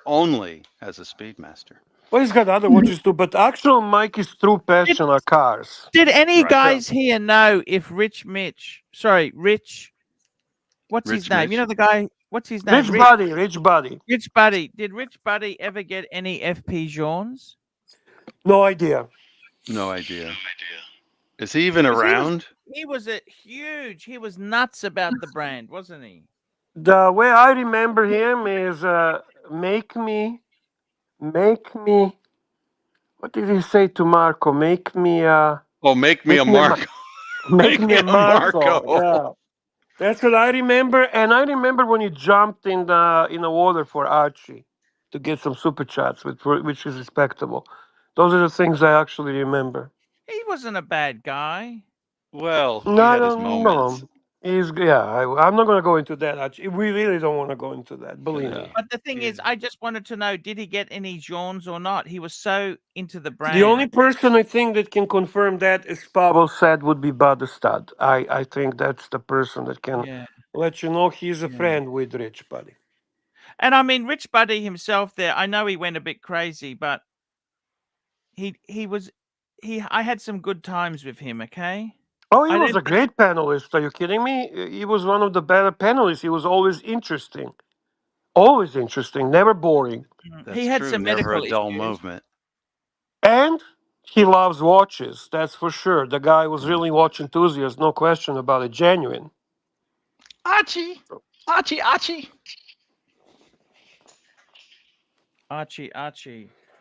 Yeah, it's those were the days, Bear. We've got another super chat. Let's have a look here. Oh yeah, Jimmy reminds us, and when he ran through the George Floyd protest yelling, "I can't breathe." That's when he was clearly medicated at that time. Jesus Christ, I'm telling you, the guy was a good entertainer. He was entertaining panelist, Archie, for sure. If I remember, he did that for a super chat, so he did it for Archie. Yeah, he did a lot of good things for super chats, man. A lot of fun. I was watching at that time. I was not even participating. I was behind the scenes watching the show, and I always liked when he was on. I mean, you knew something crazy is gonna happen. Yeah, he's into Bitcoin. He's into crypto for sure. Yeah. Now he loved Havana one, right? He was that was his FP Journe of choice. That's a good one. I love that one too. We got a super chat. Yankee Doodle, $5. Take another look at the Genesis G80. Viking beautiful. Why is this not better than the Mercedes Benz? Look, Mercedes name. Everybody wants a Mercedes Benz. Honestly, it's a good question because the newest Genesis have a 500 horsepower V8, and are on par with Mercedes, like performance wise, and even they've. You just look at them. If you pull the emblems off of them, you'd swear it was a Mercedes. And they've gotten their interiors. Can I answer figured this out. question? Yeah. Not with that grill. I'm not Yeah, a that's car so guy, Mikey. I know nothing about cars. But I know the Mercedes is a fucking awesome vehicle. Of course. Of course. Genesis, what? I never heard of that thing. It's That's why. it's made by Hyundai. It's and their that's- Hyundai Hang on, 4-door. don't even no need to explain. Okay. That's why. There's your answer. That's why. Okay. Because that's kind of like you talk to a person that doesn't know anything about watches. They'll still know everything about Rolex. That's why Mercedes is Mercedes and Genesis is Genesis. Okay. Thanks. Okay, guys. Genesis Next is in like the chat, Seiko, maybe. Patel Philippe. Grand 14 Seiko, there you bucks. go. Head over to BMW and spec an M3 while J. Anthony judges you on every option. No. There's one option: base model, manual transmission, green exterior, caramel interior. You're done. If you want an automatic, I'm going to disown What you. they've got available in Australia. It's not that simple. So we're going to Yeah, go. come on, Anthony. We're talking Aussie, down under, man. They're all awkward and weird. So I want the full Manual. series coupe. It's I want enough a just to get right-hand drive. full If they have right-hand series drive, you coupe. take what you can get after that. Okay, here we go. This is a M4 transmission manual. Okay. God, that Okay. grill. God, that Well, grill. didn't he ask? expensive. Hang on, Archie. Didn't he ask for M3, not M4? This is true. You need the sedan, Archie. This is the coupe. I want the coupe. I want a coupe. $14 tells me M3, bro. The M3 Yeah. at least has I a prefer the Hofmeister M3. kink on it. So Yes. Can so I at there's least something get to be said sedan for the version? M3 over the 4. I take the touring if they put the manual in that. Okay, there we go. Good At least start. that looks more like a BMW. Now let's have a look here. It's got 4 doors though. That's an After M3. the B, after the B pillar, that looks Can I way change more the like color, please? Isle of Man, love it. Isle of Man They look green. better with darker colors. So the M3s aren't available in a coupe. Please do called an that. The M3 as a coupe is called an M4. Yeah. They screwed it up like 10 years ago. All right, yeah, they've changed their designations. What's I'll go the for green? the Isle of Man green, okay? Really? Oh, Yeah, I like that. Way to go, green. Archie. You're winning. Keep going. In fact, that's the Okay. same color as my car. Is that like a British green? Is that kind of like yeah. that? They I want call it blacked out wheels. oak green. Yeah. Oak Isle of Man green. is in the UK. Yeah. I kind of like that. That's kind of nice. Archie, you're classy. Keep going. Archie's picking the wheels, or what are we doing, Archie? Yep, black He's wheels. playing with the wheels, yes. $1,500 option, Bear. Okay. Who cares? You can afford it. Just put it on the credit card. The boss is paying for it. Now we want the upholstery. You gotta get the leather. Tan, something leather tan, like How something. about that? The blue. What do you think of the blue there? Good too. Hey, you've already With won. green? With green? I was about to say blue with green exterior. That's Oh kind of weird. no! Oh, Christmas that colors, could green and work. red. There you go. It's Christmas. I like that. I like. Yeah. What else is available? Show us what else. BMW seats are exceptional, I must say. No, That's boring. What else? What else? Let's just go black, okay? Is there cognac? Is there cognac? No, don't go black. Black. Everybody Be go. basic. Is there Cognac. cognac of it? Oh, I Yes. like that. Thank you. There you Oh, go. I like that's that. Nice. That looks nice. Cognac, okay? Badass! We want badass. Oh yeah, that's nice, man. Yeah. That's nice. Oh, they got brake. Oh, we got the Oh brake. man, that with the conic interior. What a Alcantara- You what know, a color Mikey, combo. that's actually nice, eh? Alcantara Yeah, steering the wheel. green with the That's brown ridiculous. interior, I want man. that. Oh, that is just. It's like a Ooh, I fine want wine. Carbon fiber pack. Let's get the carbon fiber pack. 7,000? Holy don't do shit! that. Holy I've literally shit. said this exact car. Ceramic brakes, Yeah. 14.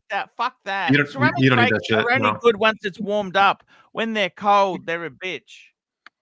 Notice how they're Oh. hiding the grill with that license plate. It's Just a point. 178,000. Just a You thought. don't like that grill, Doc, eh? The grill's ugly, and Bugs the Bunny. previously they wouldn't have a license plate on those when you were configuring your cars. They almost never have a license plate, but this is such an ugly grill. They put the license plate on there to break it up. That's I'm with you, Doc. I think it's yeah. It looks only good with a license plate. I mean, they know it. Manual transmission. Do you love that? Yes, this is. I've actually ordered this exact spec of car, but I didn't buy it. But I spec this exact car. You win. This is great. Good job. Because Hey, Archie, you got accolades from Anthony. Wow. I love these.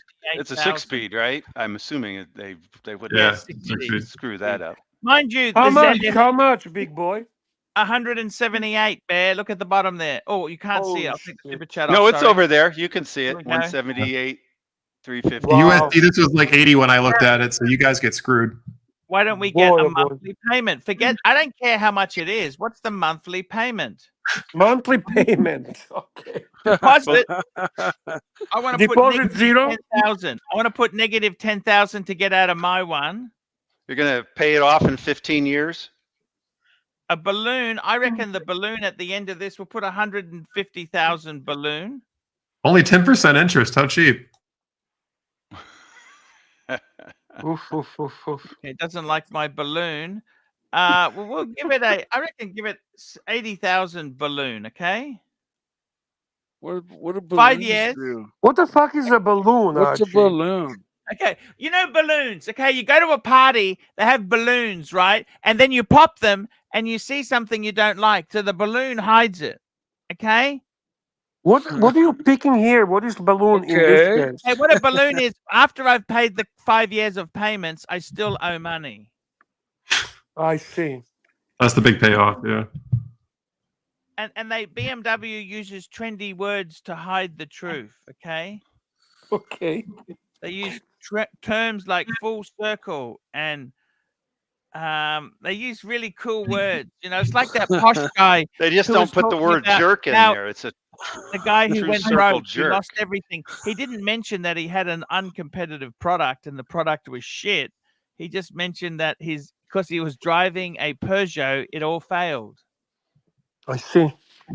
This is an investment in your career, Archie. This car. This here weekly would be $800 a week. Fuck, I don't think I make that a Peanuts. week, Bear. Well, we'll just ask Patel to double his super chats. It's He might do that just for you. Just for this car.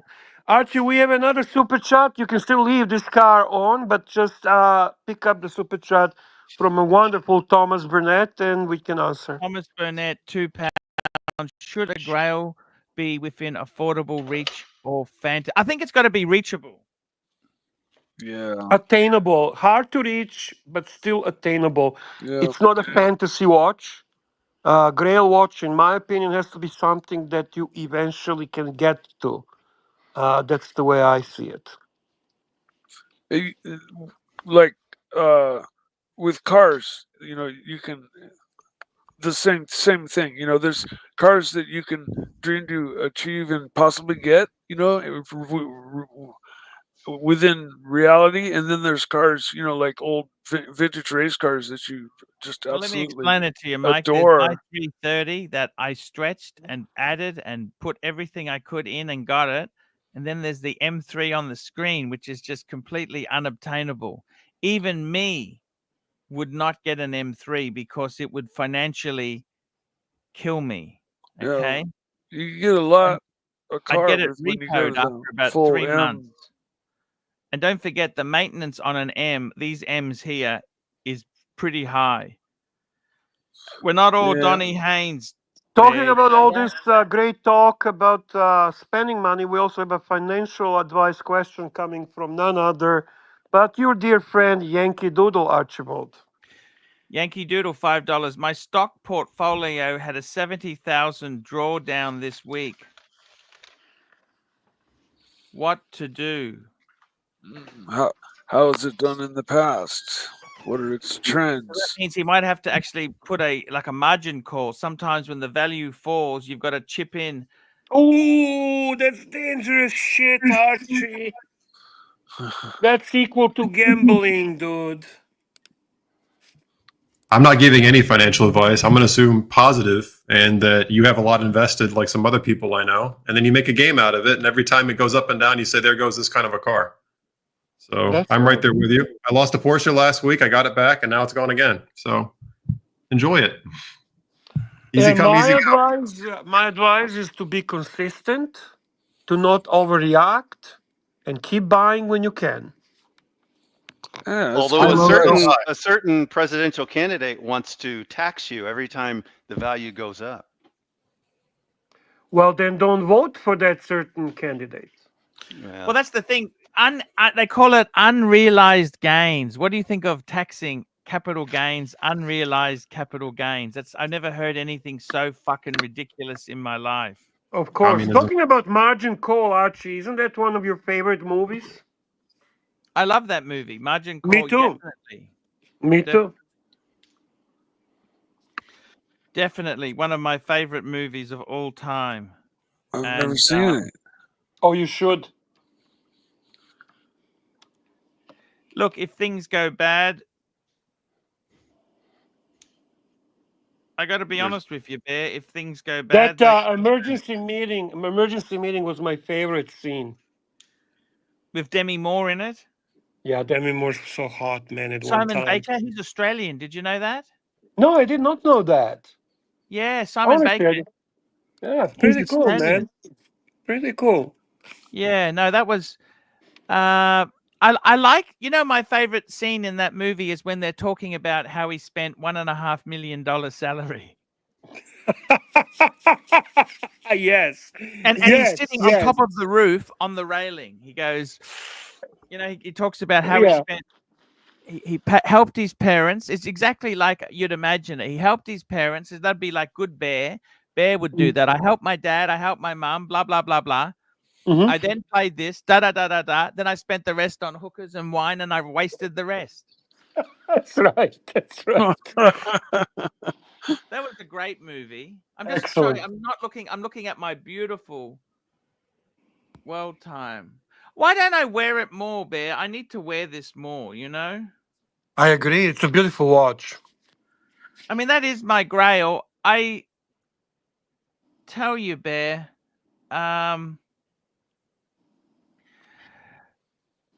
I think this car would be my Grail car as well, because I think Ferrari, Lamborghini, Tan, I'm sorry to say this, I'm too fat to climb into a Lambo or a Ferrari. Porsche, I got to be honest with you, modern Porsches, I think this M is seriously, it's I like a four-door, okay? I must admit, I really do like four-door cars, because even if you're just by yourself, if you're going somewhere, you can put stuff in the rear seats. It's always a bitch with a coupe. Agreed. How do you find it? I'll tell you who will ask is Jay Anthony. You got the Z3. It doesn't have much capacity, does it? I agree. So I have the M Roadster, and I bought it because I used to have the four-door M3, and the Roadster is faster and it weighs less. So I was like, oh, it's a quicker quarter mile and it's rarer. But the four-door is actually, I think, the more usable car. I can barely fit in it at 6'3". I have to put the top down. E36 or E46? I've had both E36, but so yeah. So I used to have a four-door E36. Now I have the Roadster, the M Roadster, and the four-door is the better car, even though the Roadster is faster. So you have like the M3 or the Especially M4? at your height. I don't fit in my M Roadster so well. No, I have the seat only reclines to like certain degrees, and You're a man after my own heart, man. You went and totally bought the wrong car for yourself, knowingly, but you did it anyways. I bought it because it was rarer and faster, and that's what sold me. Exactly. I don't That's totally a move I would make. That's me. Like, sorry, what was that, Archie? That's not your daily car, anyhow. No, it sits on the lift most. I drive it like once a week. My daily's a Ford Bronco with a manual. Perfect. Yeah. So I have the Heritage Bronco. And do you work from home at all, Jay Anthony? I go to the office about 3 days a week because I have a large team that I want to make eye contact with. I work from home like twice a week. Yeah. It's really good. A fully paid off home, money in investments. Successful business. Dave Ramsey says you go outside and the grass feels different. I've never had a paid off home there. I don't know what it feels like. Is that true? Does the grass feel different? Yes. You know what sucks, Archie, is the crap you really want you can't buy. You can't ping people back and you can't make different decisions in the past, and money doesn't buy that stuff. So Sorry? I sleep better. Yeah. Super chat from Pavel, Archie. We got a super chat from Pavel, $2. Oh yeah, that's a classic. Archie always belonged in an R129 SL. That's the model that our good friend, you know who had one of these? Who? Rancher. Remember, he couldn't get the title transferred over. Yeah. The complications with the title. Yes. Have you seen the rare SL63 version of this car? Actually, I can go you one better. I have been in the model after this, the SL63. Yeah, the V8. What about the 65, the twin turbo V12? No. The V12. The SL65. Sorry, Yes. 65. Sorry, it was a 65. Yes. Yep. 65. It's like an aeroplane engine on wheels. It's just 600 horsepower, 700 foot-pounds of torque. Yeah, they're crazy. Sounds like great gas mileage too. You really care about that when you buy that car, right? No. No, but as it gets older, you do, because the person who buys it isn't just a captain of industry. Somebody who buys. By the way, Tony Soprano had an R129 in The Sopranos. I don't know if you know that. No, I remember the Escalade and I remember the Suburban. I don't remember that. I remember He had the affair with that Mercedes sales lady. Ah, yes, yeah. You're right. Yes. You're right. You are right. An SL600. Shit, you're good, man. That's a good observation. I forgot about that. Archie, anybody that buys a used SL65 is going to be murdered in maintenance before the gas ever does anything. Brian wanted to make comment on. Is that a Chrysler car, by the way? No, you're thinking of the TC Maserati or something. That was. They looked ugly. The thing I never understand with those TCs is, as Maserati is beautiful design, but those Chryslers, they looked fucking ugly. Why would? It was a Sebring-based car. Yeah, they're ugly as hell. You always mention Dave Ramsey, and I agree with Brian Tomate. You tell me what you think about his comment. It's not a super chat, but I'd like to bring it up. Sure. Dave Ramsey is not a good investor. He's a salesman and makes his money off his viewers, readers. He never shows how his investments perform every 6 months. I agree. His money is not coming from his investments. Yeah, he doesn't have real estate. Sorry? So he's known for really being invested in real estate, not so much in the stock market. But Dave Ramsey made money from being a celebrity. He gets huge. Correct. Exactly. That's what he's saying. It helps if you're earning $1 million a year. You've got a lot to play with. But average person, the problem with Dave Ramsey is this: an average person in California, how the fuck do you buy a house for cash? It's an impossibility. Or in New York, it's fucking hard. You know, it's. And Dave Ramsey says, "Well, pay." He makes some good points, but let me say this to you: if me or you waited to pay everything off, I'd have no watches at this age. Dave Ramsey lives in Tennessee, and I'm with you. Living in California, no offense, is a place I would never want to live. I guess he'd say you should live in a cardboard box and just save up a bunch of money. Well, so you can afford it. Yeah, it's okay to have a mortgage on your house. That's okay. California formula. I think sometimes, like, I'll be honest with you, does it really matter? matter? Who is the number one ranked advisor in United States? Who's that? Mark Curtis from Morgan Stanley.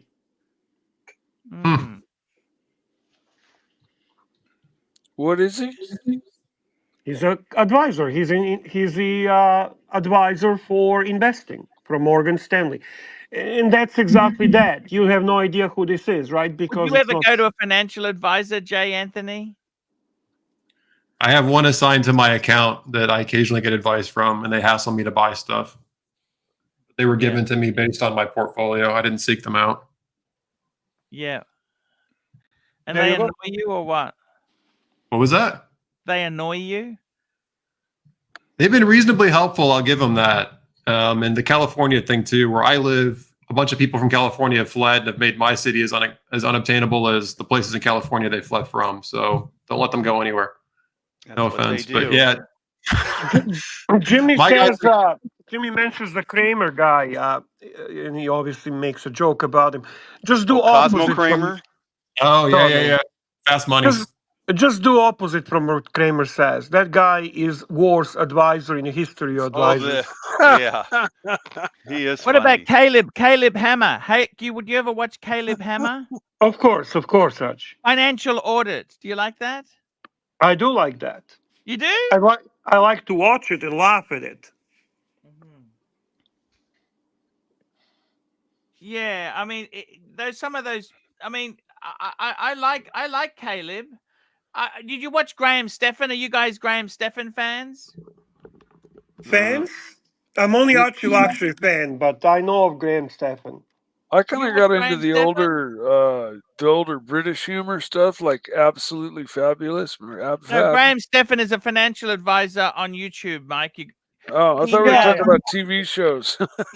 Graham Stephan always pisses me off. He's always, you know, he was into the crypto. He just shits me off. That guy really pisses me off. Well, he's also car enthusiast. This is why you like him. He's got a Lotus, having Lotus. And this is why I have zero interest in this guy, but I know of him. He's a flexer. He flexes. He makes money on YouTube. He's a social media guru. He's not an advisor. He makes money on people who thinks he knows something. Yeah. You can be a billionaire tomorrow if you follow all these advisors on YouTube. They all have the secret to making money on Amazon with Audible. So what are we doing talking about this stuff? I mean, you know, they've all got it figured out, Archie. Just buy their product. I always in my life learned to take advice from a real person in real life who I see is being successful, ask a couple of questions, get a better understanding on what they do, why they do it, what they're thinking, and that's how you actually learn. Learn from people in real life who are showing by example what they do. It's actually a great old metaphor. It's like only take advice from people that have achieved what you want. Hey, that's a good one. I like that. Yeah, no, I've heard that before. That's spot on. Yep. Don't take advice. Such a good saying. Don't take feedback from people that haven't done what you wanted to do. They haven't figured it out yet. I like that. It's pretty simple. Yeah.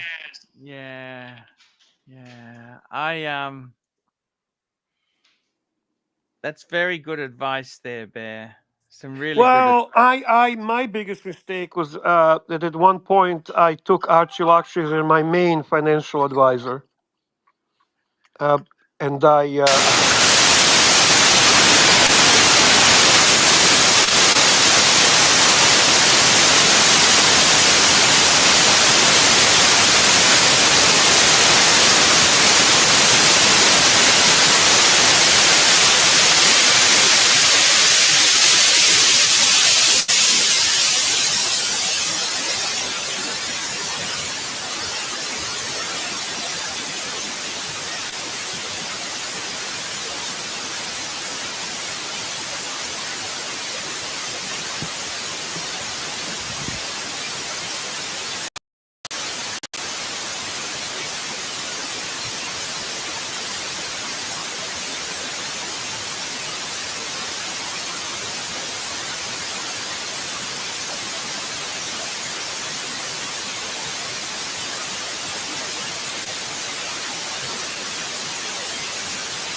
Archie, there is a loud hissing stream. I thought it was me.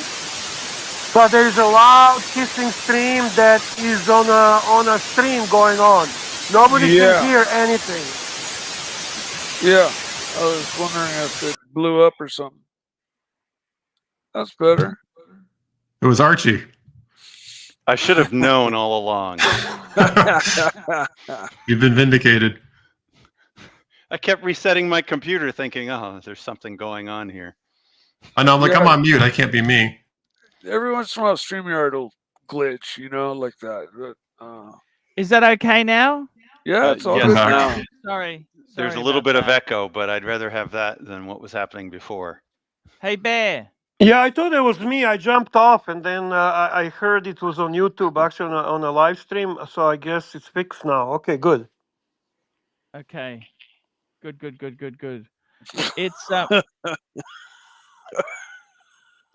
got to tell you something, Bear. Is it that new computer of yours, Archie? The new computer? Yeah, I think it was. Poor I got to mental say jock. something to you, Bear. Seriously. Sorry to hear about that, man. What up, big boy? Seriously, I got to tell you something. With these computers and that there, they give you the shits. The thing is, let me tell Oxley State High Audio. That's exactly it there. That's John Galt, member for 21 months, Oxley State High Audio. Where Bear, do you see high? Do you see high written there? It's implied, I guess. I see. yeah, it's implied. I got to tell you something. Seriously, with these financial gurus, what do you think of Marcelo putting all his money into hype watches? Do we really know that? We don't know exactly what he's doing financially. I Seems to mean, be that way, Bear. we don't know if his family has a lot of money and that's how he's able to get these watches. We just don't know Correct. what's going on with this guy. I only know what watches he has, and I think they're fantastic. I admire that collection very, very much. What's the rest? I know he has a very nice restaurant. I'm familiar with his menu and all that. I think he's. Is he making money? Is he making money? Well, you don't own watches like that if you don't. I don't know if he's making money. That's again, you're asking very personal question. That I don't know, but he obviously has money because he would not have what he has if he doesn't have money. Now, I'm going to say I'm suspicious of the whole story because the fact that he has all these extremely hard to get watches because he's a chef in Japan, I'm not buying that. I'm just sorry. I'm not buying that. There's more to the story. No, I am with you on that. There's definitely being a successful chef in no shape or form positions you to get the watches that he got. No, I understand what you're saying. I think good luck to him. It's good to see somebody get something, but I was hoping to visit him, Bear. What do you think? To visit Marcelo? Yeah, trip Yeah. to Japan would be fantastic. That's. But you were mentioning you might go to Japan with your wife. She wants to visit her family. Yeah. Well, if you're you seem there you seem already, excited. if you're there already, I mean, you're going to Tokyo, right? Yes, Tokyo. Of course, you should visit Marcelo. Yeah, I well, would. then you have to visit him, man. So I her think it family would is in be- Tokyo. Her family is in Tokyo. No, she's not visit. She doesn't talk to her family. Okay. So she just Oh. wants to visit her homeland. Her friend. Yes, exactly. Nice. If you would go there and not visit Marcelo, I think that would be very rude. Yeah, I think you'd be highly offended. I know I'd be. And you'd miss out on the Within 1 the- ounce steak. You'd miss one of those Within nice our 1 ounce Archie steaks. verse. No, it's a 100 enemy or gram steak. friend. 100 gram steak. Oh, I'm sorry, 100-gram steak. What am I doing? I'm fantasizing. I'm fantasizing that it's a 1 ounce. I want to ask you something, Jay Anthony. We'll call it a thin slice steak. Yes, Thin sir. slice. Yeah. If you had to start again from scratch, you had no money, which part of America would you go to?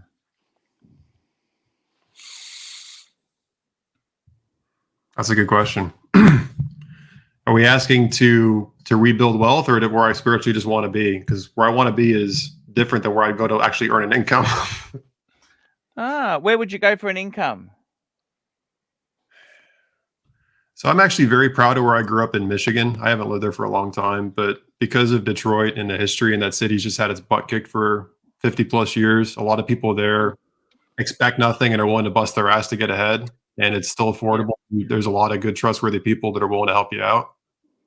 Yeah. So I've been working since I was like 12, 13 years old. So to me, if you want to find people that are willing to work and you can trust and start over, I think it's a great place to start, and you can afford Have you it. been to Flint, Michigan? Fuck that, no. No offense to Flint. That's a mess. That's a real mess. Yeah, Is the that's water really as Uh, bad as they say? Michigan really, though, is, I know this is me being biased, but I don't think people, unless they've been, know it's a peninsula. It's surrounded by the Great Lakes. I mean, it looks like beaches, the whole friggin' state. It's beautiful. Except for Flint. Flint, you don't need to go to. No offense. Detroit's nicer than they lead you to believe. And Canada's nearby, right? That's right. Toronto's a Canada great is city. nearby. And where would you go? So that's where you'd go for. Where would you go for lifestyle then? I'd be living in Japan. If not, if I had to stay North America, Vancouver or Seattle are where I love to be. But Japan is I love home.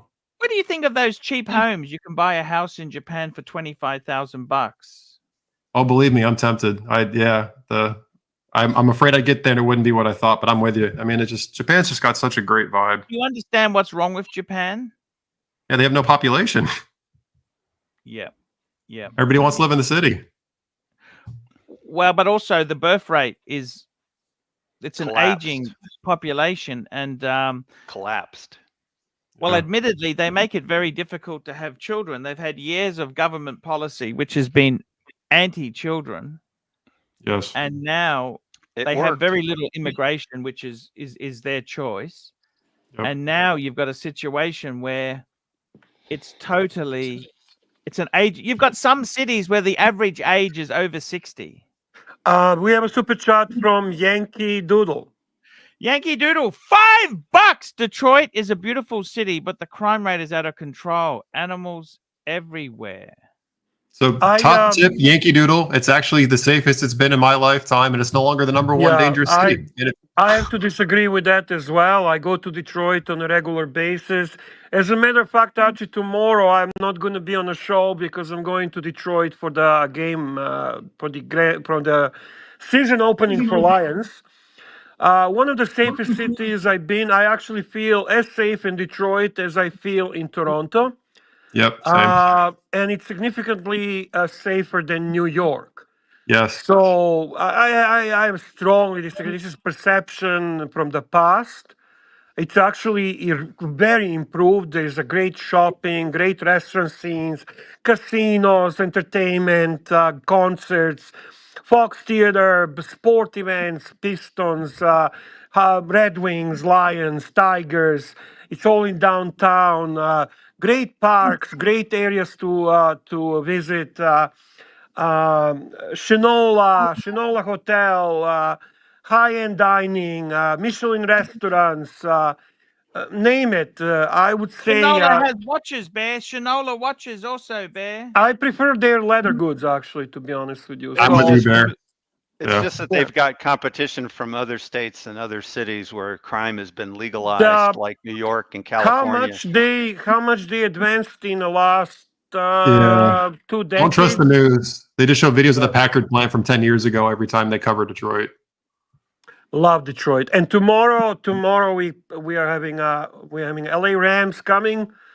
Stafford returning to Detroit, but we're gonna kick his ass this time because Stafford is not our friend anymore, boys. Stafford is not our friend anymore. Go Lions all the way this year. Super Bowl this year, guys. Lions all the way. I knew I liked you, Bear. Actually, fun fact, there's a lot of billionaires in Detroit, too, in that area. All the automotive executives, some of the biggest houses in America are just outside of Detroit, like Meadowbrook Hall, 90,000 square foot mansions. There's a lot of wealth in Michigan. Exactly. So I'm glad.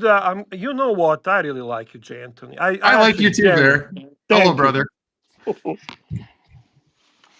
Sorry, Archie. Tell you, it's a very another super chat from Hey, Anthony, are Yankee you on WhatsApp? I need to get your WhatsApp because I can contact you and say, hey, I got a stream on. You can jump on. Yeah. Are you on WhatsApp? I am. I don't want to put it on here, but I'll catch you. Are you on Instagram? I can message you. You can put it in a private chat here. Okay. I like my anonymity, but I don't mind talking to you. No, that's great. Thank you so much. There, I appreciate. I won't bug you all the time. Just if you just feel free to jump on if you want. Don't feel pressured to jump on. I mean, just transparently, I work crazy hours, so I can only jump on when I have time. But I do appreciate it. Okay, Yankee Doodle, $2. Banks, we're giving away houses in Detroit for $1. That's correct. Yes. They needed tax money in the city. Yes. It's I think the big problem with Detroit is they moved a lot of the auto stuff to Mexico. Not criticizing Mexico, but that really Talk about Mexico. That's what I like to do in Detroit. After the game, I like to go to Mexican town. It's a fucking awesome part of Detroit. Great restaurants. So tomorrow night, Archie, I'll be having a margarita thinking about you. And think of I grew up in the auto industry. Yeah, I'm with you. It's born in Mexico. Who's born in Mexico? My car is Mexican, man. Oh yeah, they do produce. They have a factory there for BMW. Mine too, by the way. My Volkswagen Jetta is from Mexico as well. Yeah, I don't have any problem with Mexican. Look, as long as they make it properly, I think in many ways they try hard. They try hard to make a good product. And if you and I chat offline, Archie, they're like chick drinks. Yeah. Sorry. I'm just laughing at Van Lux. I'm sorry. I apologize, guys. Oh, no. I was going to say, Archie, I don't want to talk about it here, but if you and I talk offline, I grew up going to those car factories and in the auto industry. I hear exactly what you're saying. Hey, Archie would love to come to Detroit for the car show. He would enjoy that, man. I heard I haven't been back in like 10 years. I heard they moved it to the summer and not back to winter again. Yeah, that's right. They're not as busy and as big anymore, to be honest with you. They were much bigger before. That's Are you in Ontario here? You're in Toronto? Yes. Oh, this is why we get along. We grew up a couple hours from each other. There you go. Okay. I got to tell you, it's the sad thing is America itself there has lost so many great things, and I sometimes it's just terrible. Australia, we used to have manufacturing here. It's all gone. Like, we really can't compete with the labor costs, but it's really sad to see America. America is a country that really, you guys, automobiles, that's always been a huge thing. Automobiles, and didn't they all outsource to like Taiwan and stuff, for Korea for all their production stuff, and kind of kill the industry domestically? Well, it's a number of things. It's just basically, it's just so many things they did which fucked up. I mean, America also, it needs to take some blame. They made low quality wasn't a big important thing, and you make a product that's lousy, people will eventually stop buying it. A lot of the American cars went for a very bad phase. Oh yeah. Do you want? I actually know all about that because I grew up in that industry. Do you want my 2 cents? Since this is literally my childhood. Please tell me. So my current belief on this is, in the late 70s, when there was the gas crisis and there was the oil embargoes, fuel efficiency had never been a problem for Americans. We got cars that got 8 miles a gallon and people were happy when gas was cheap, right? Yeah. Gas got expensive, and then overnight 2 things happened. One, cheap European and Japanese cars already got good fuel efficiency, so they already were ahead. And then 2, what I think was the big thing that screwed up the American auto was we had CAFE standards come out, which is corporate average fuel economy. And the government mandated all manufacturers have their fleets achieve a certain level of fuel economy when they were selling cars that were getting 8 miles to the gallon. So they had to go from rear-wheel drive cars that they've been building for their entire history to front-wheel drive transaxle vehicles and re-engineer a whole new platform in like 3 years. And so they basically reinvented the car and had to figure out all the quality crap along the way. And then to your point, cost of living and inflation goes up, which means union prices go up, which means we can't afford to build stuff. But they basically completely changed their industry in the 80s to a whole new platform to meet fuel economy from the government. I think the government kind of screwed them over. bunch of other reasons too. We definitely got lazy and we didn't build things the way we used to, but it was also like, hey, go build 20 mile an hour or 20 mpg cars. Mm-hmm. So that's my personal emotional take. No, I totally get it. It's the funny thing is that you look at the Germans always, they had high labor costs. They've been notoriously high labor costs, but they always push the quality. Until recently. And well, you look, I'll be honest with you. The N20, you know, the engine in my car is a B48. They're apparently much better, but the N20 engine was had some major flaws. Timing chains, yeah. Oh, well, they had plastic guides for the timing. Why would you do that? Why would you? Yeah. Valve stem issue or valve seal. Yeah, they had a lot of fun stuff. Oh, fuck. It was just a disaster. And I mean, you should expect 10 years out of a car, don't you think, or not? As expensive as they are, especially in Australia, I'd hope so, right? Believe it or not, J. Anthony, not all our cars are as expensive, because you've got to remember our currency, we are 66 cents, $1.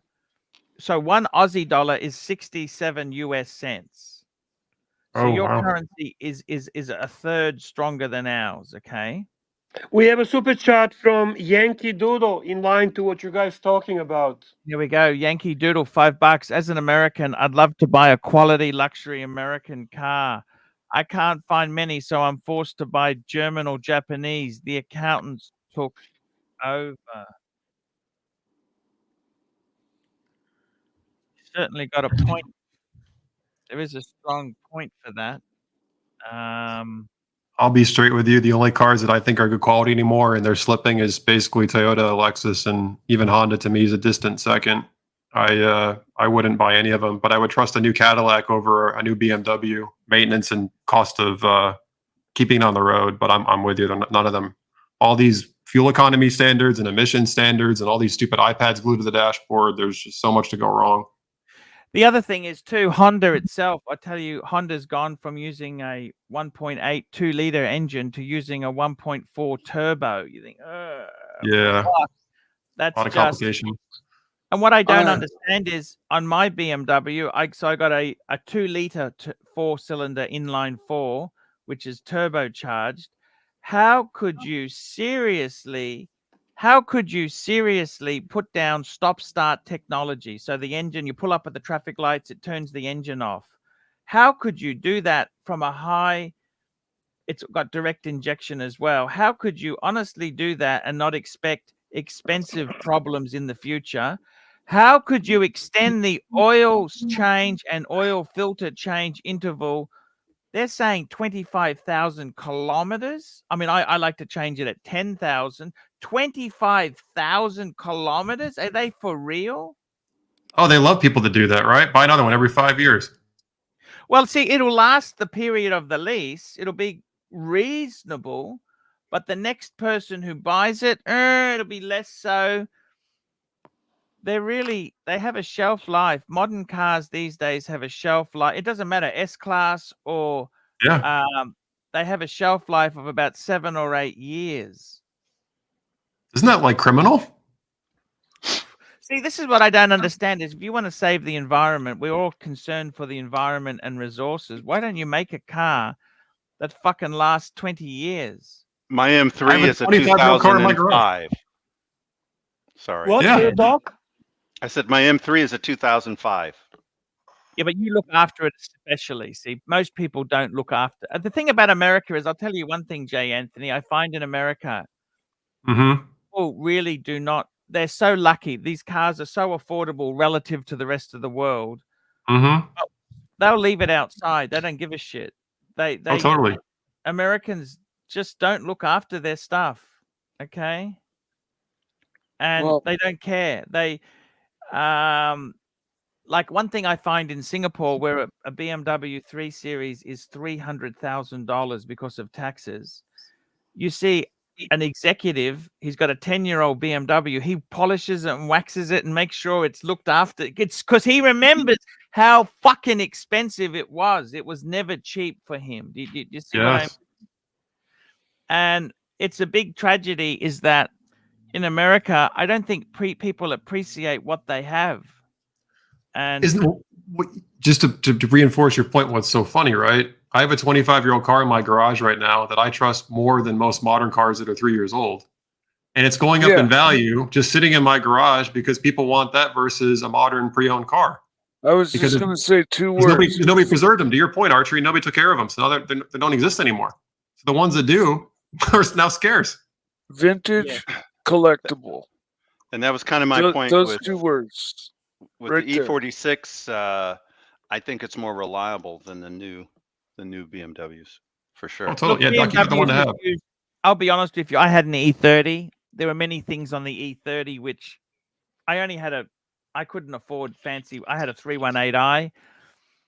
Yeah, even the Germans cut corners. There's a lot of plastics in that car as well. This is an E30. We're talking. This was designed in the 80s. It had recycling mandates on that car. Actually, that's what a lot of that was. Yes. Yeah. So it had a lot of plastics as well. It had a lot of. Some of the things were a bit of a compromise, but it was better engineered than what a lot of other cars were. It was ahead of its time. It was an expensive product, but well, in Australia it was. But the thing is I really think it's a great shame that nobody looks long-term wise and says, okay, let's look at 20-year lifespan. Let's look at feasibly doing this. They honestly, car manufacturers, they only want to sell you a product for the life of the lease, get rid of it.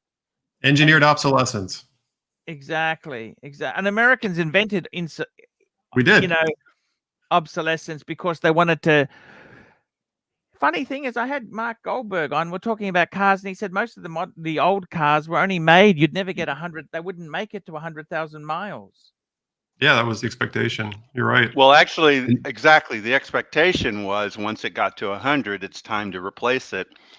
And back then, they would change the model every 2 or 3 years.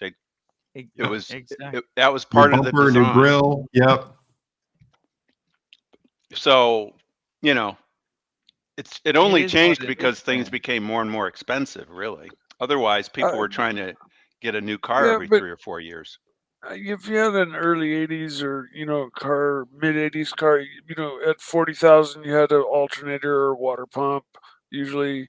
So, usually had some failure on the way up to 100,000. Usually at all of them at one point, some are at some time along the way. Whereas today, you got engines like from Toyota and Honda and stuff that just, as long as you change the oil, you can turn key. They don't wear. They just run forever. They don't. The 300,000 is like, you check the compression. It's the same as, when the first day the ring's seated. Well, I think a lot of the cars from the 60s. I don't know too much about the 50s, but cars from the 60s and 70s could go over 100,000. But generally speaking, the odometers ended at 99999 because they wanted to sell you a new car. So no one really thought of it as going beyond 100,000 back then. Tell me this, Jay Anthony. I've got a G20. I sent you a photo of it in the WhatsApp. Beautiful looking car. Yeah, the color is gorgeous. It really is. How long do you think that car would last? So I have a friend of mine that owns a vintage and modern BMW repair shop. He has a current M4 CSL like Don Haynes, and he's told me he plans to keep the car for 10 years and then sell it because he's afraid it will be unfixable within the next 15 to 20 years because of all the software that's in that car. So this is unsolicited feedback.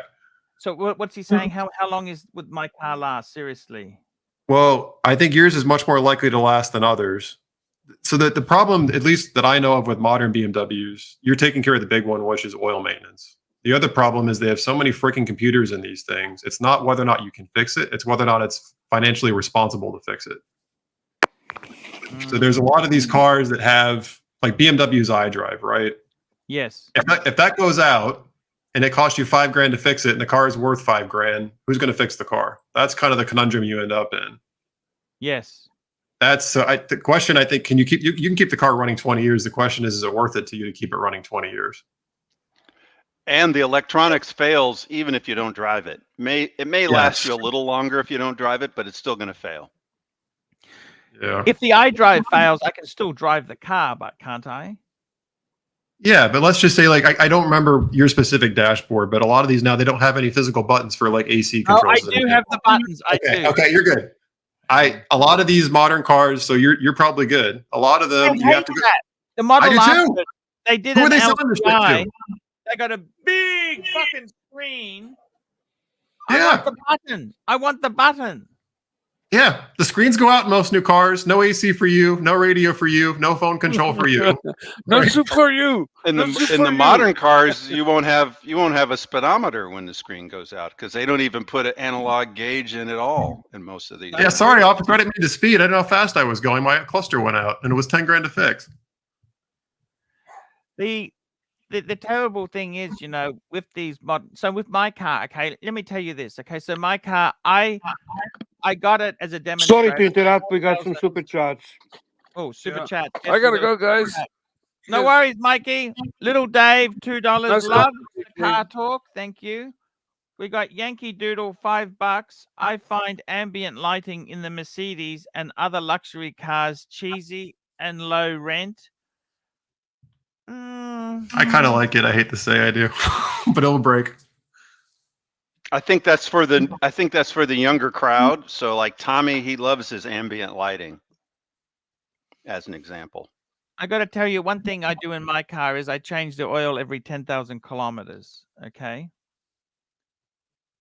Yeah. Which is what, 6,000 miles. 6,300 miles, 6,000 miles. Okay. The car is telling me it doesn't need it changed to 15,000 miles. Yep. And I'll be honest with you, the BMW itself there, my dad's got a Mercedes. He's got the W205, not the current one, the previous one. These are not cheap things. They have some really expensive, after 80, 90,000, the warranty's finished and the service pack's finished. You got some really expensive costs coming up there. Spark plugs, my dad had his alternator went. That was $2,500. They're a lot of plastic and a lot of. I think realistically, my car. It depends how you treat it. All these things are variables, but I think the best I think 10 years would be good to get rid of after 10. You know, I really like it because it's a gasoline car. It has the buttons still. What I hate is on the new BMWs, like, okay, mine is not perfect. The model after mine, they've got these new Eco Start, electric boost start. Oh, with the battery? Yeah, now as soon as that is fucked, you realize that's a very expensive thing to fix. Yes. You know what I mean or not? That's not cheap, is it? I'm just looking at your car right now. No, I have a 2.3 liter turbocharged 300 horsepower engine in my Bronco with auto stop start too, and I'm thinking the same things you are, and I love the truck. Well, I hate stop start. I turn it off, but the problem is in my country they mandated it. It can't be turned off permanently. You have to actually code it out.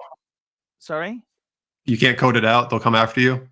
Because I've got the warranty in that there, I've decided I don't want to do that at the moment. But you know what I mean? Like it's a real problem because let's face it, that stop start technology I think is very stupid. Yes. You know, the batteries that support that stop start, they're actually fucking expensive. You're looking at $1,000. There's 2 batteries actually. Those modern cars have 2 batteries. They are so expensive. Yeah, Mercedes has the aux battery for the accessories. It's a fortune and it breaks. Yes. So what do you do with that then? Tell me this. What do you do? Were you going to say the battery's $1,000? Correct. That's crazy. Oh, well, when is it fiscally responsible to get rid of it? Sorry? Yeah, it's like, how long do you want to be putting money into it? When's it fiscally responsible to get rid of it? That's the whole question, right? Well. This is the thing with that sort of car. I mean, the costs are very.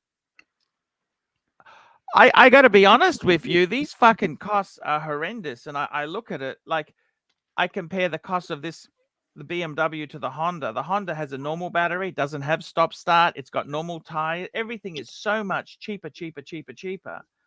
Yes. The sake of having prestige, fuck, it is expensive. You know that we just saw that video before. The guy was talking. Is it an I or a GLI? Is it a so?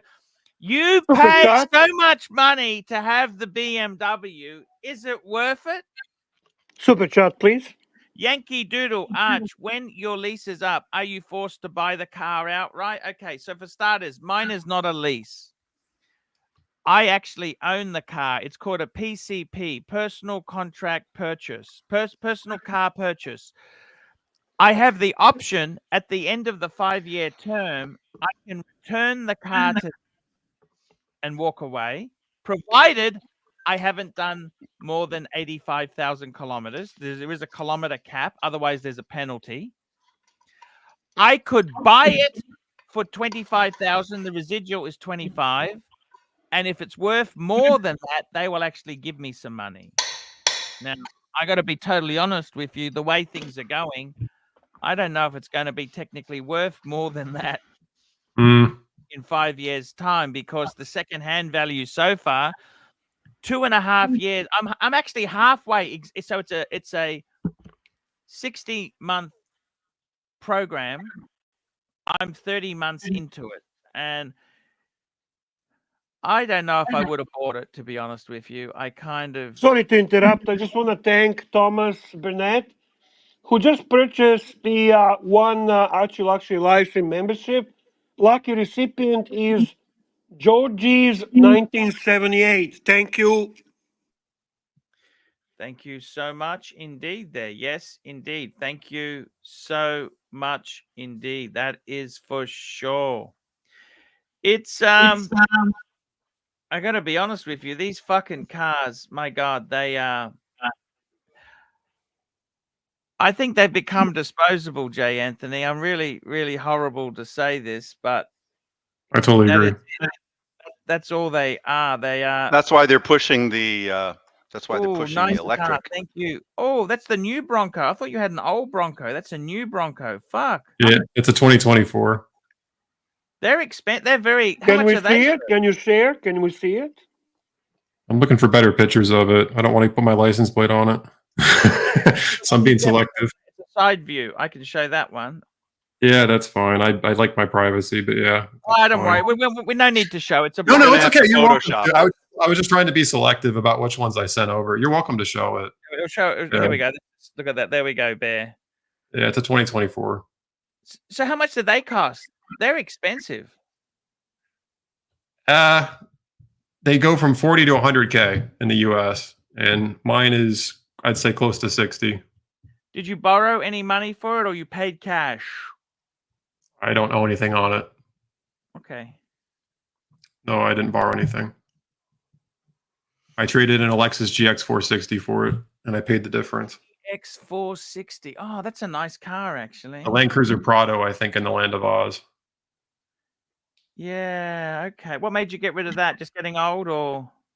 I loved it to death. Actually, when I was in Japan, I tried to go to Tahara to go see the factory there. The only thing I didn't like about it is it was an automatic, and I'm trying to buy all the manuals before they stop selling them. I just love 3 pedals. Okay, yeah. And this is my Michigan car. This car was the Bronco was built in Michigan, so I was also kind of like, I'm doing my thing. Yes. So it was Ford has they've decided to stop producing sedans now. Yeah, that's been they have a couple of years ago. Has that been Except a for the disaster Mustang, right? for them? Yeah, the Mustang's the only thing left. You're right. Yes, has that been a good idea or dumb idea? I mean, they're all doing it. GM's the same way, and Chrysler, the Charger and the Challenger are gone. They're coming back as electric cars. They're all doing it. I don't know. But I mean, for Ford, I think the problem was they made such undesirable sedans. They had some real fucking dogs. The Taurus, it was okay. The Mondeo Contour, that was garbage. The little baby cars they had were crap. They were absolute fucking crap. I mean, no wonder they didn't sell. I mean, Ford says, oh, it's the market. No, you were producing garbage, Ford. How come Toyota can sell the Corolla every fucking day? So actually, I have a question for you, Archie, on that, because you had access to something I never did. So I grew up on General Motors cars, and I always lusted after Holden HSV stuff, the Commodores, the Monaros. What do you think of them as an Australian? I always wanted one and couldn't have it.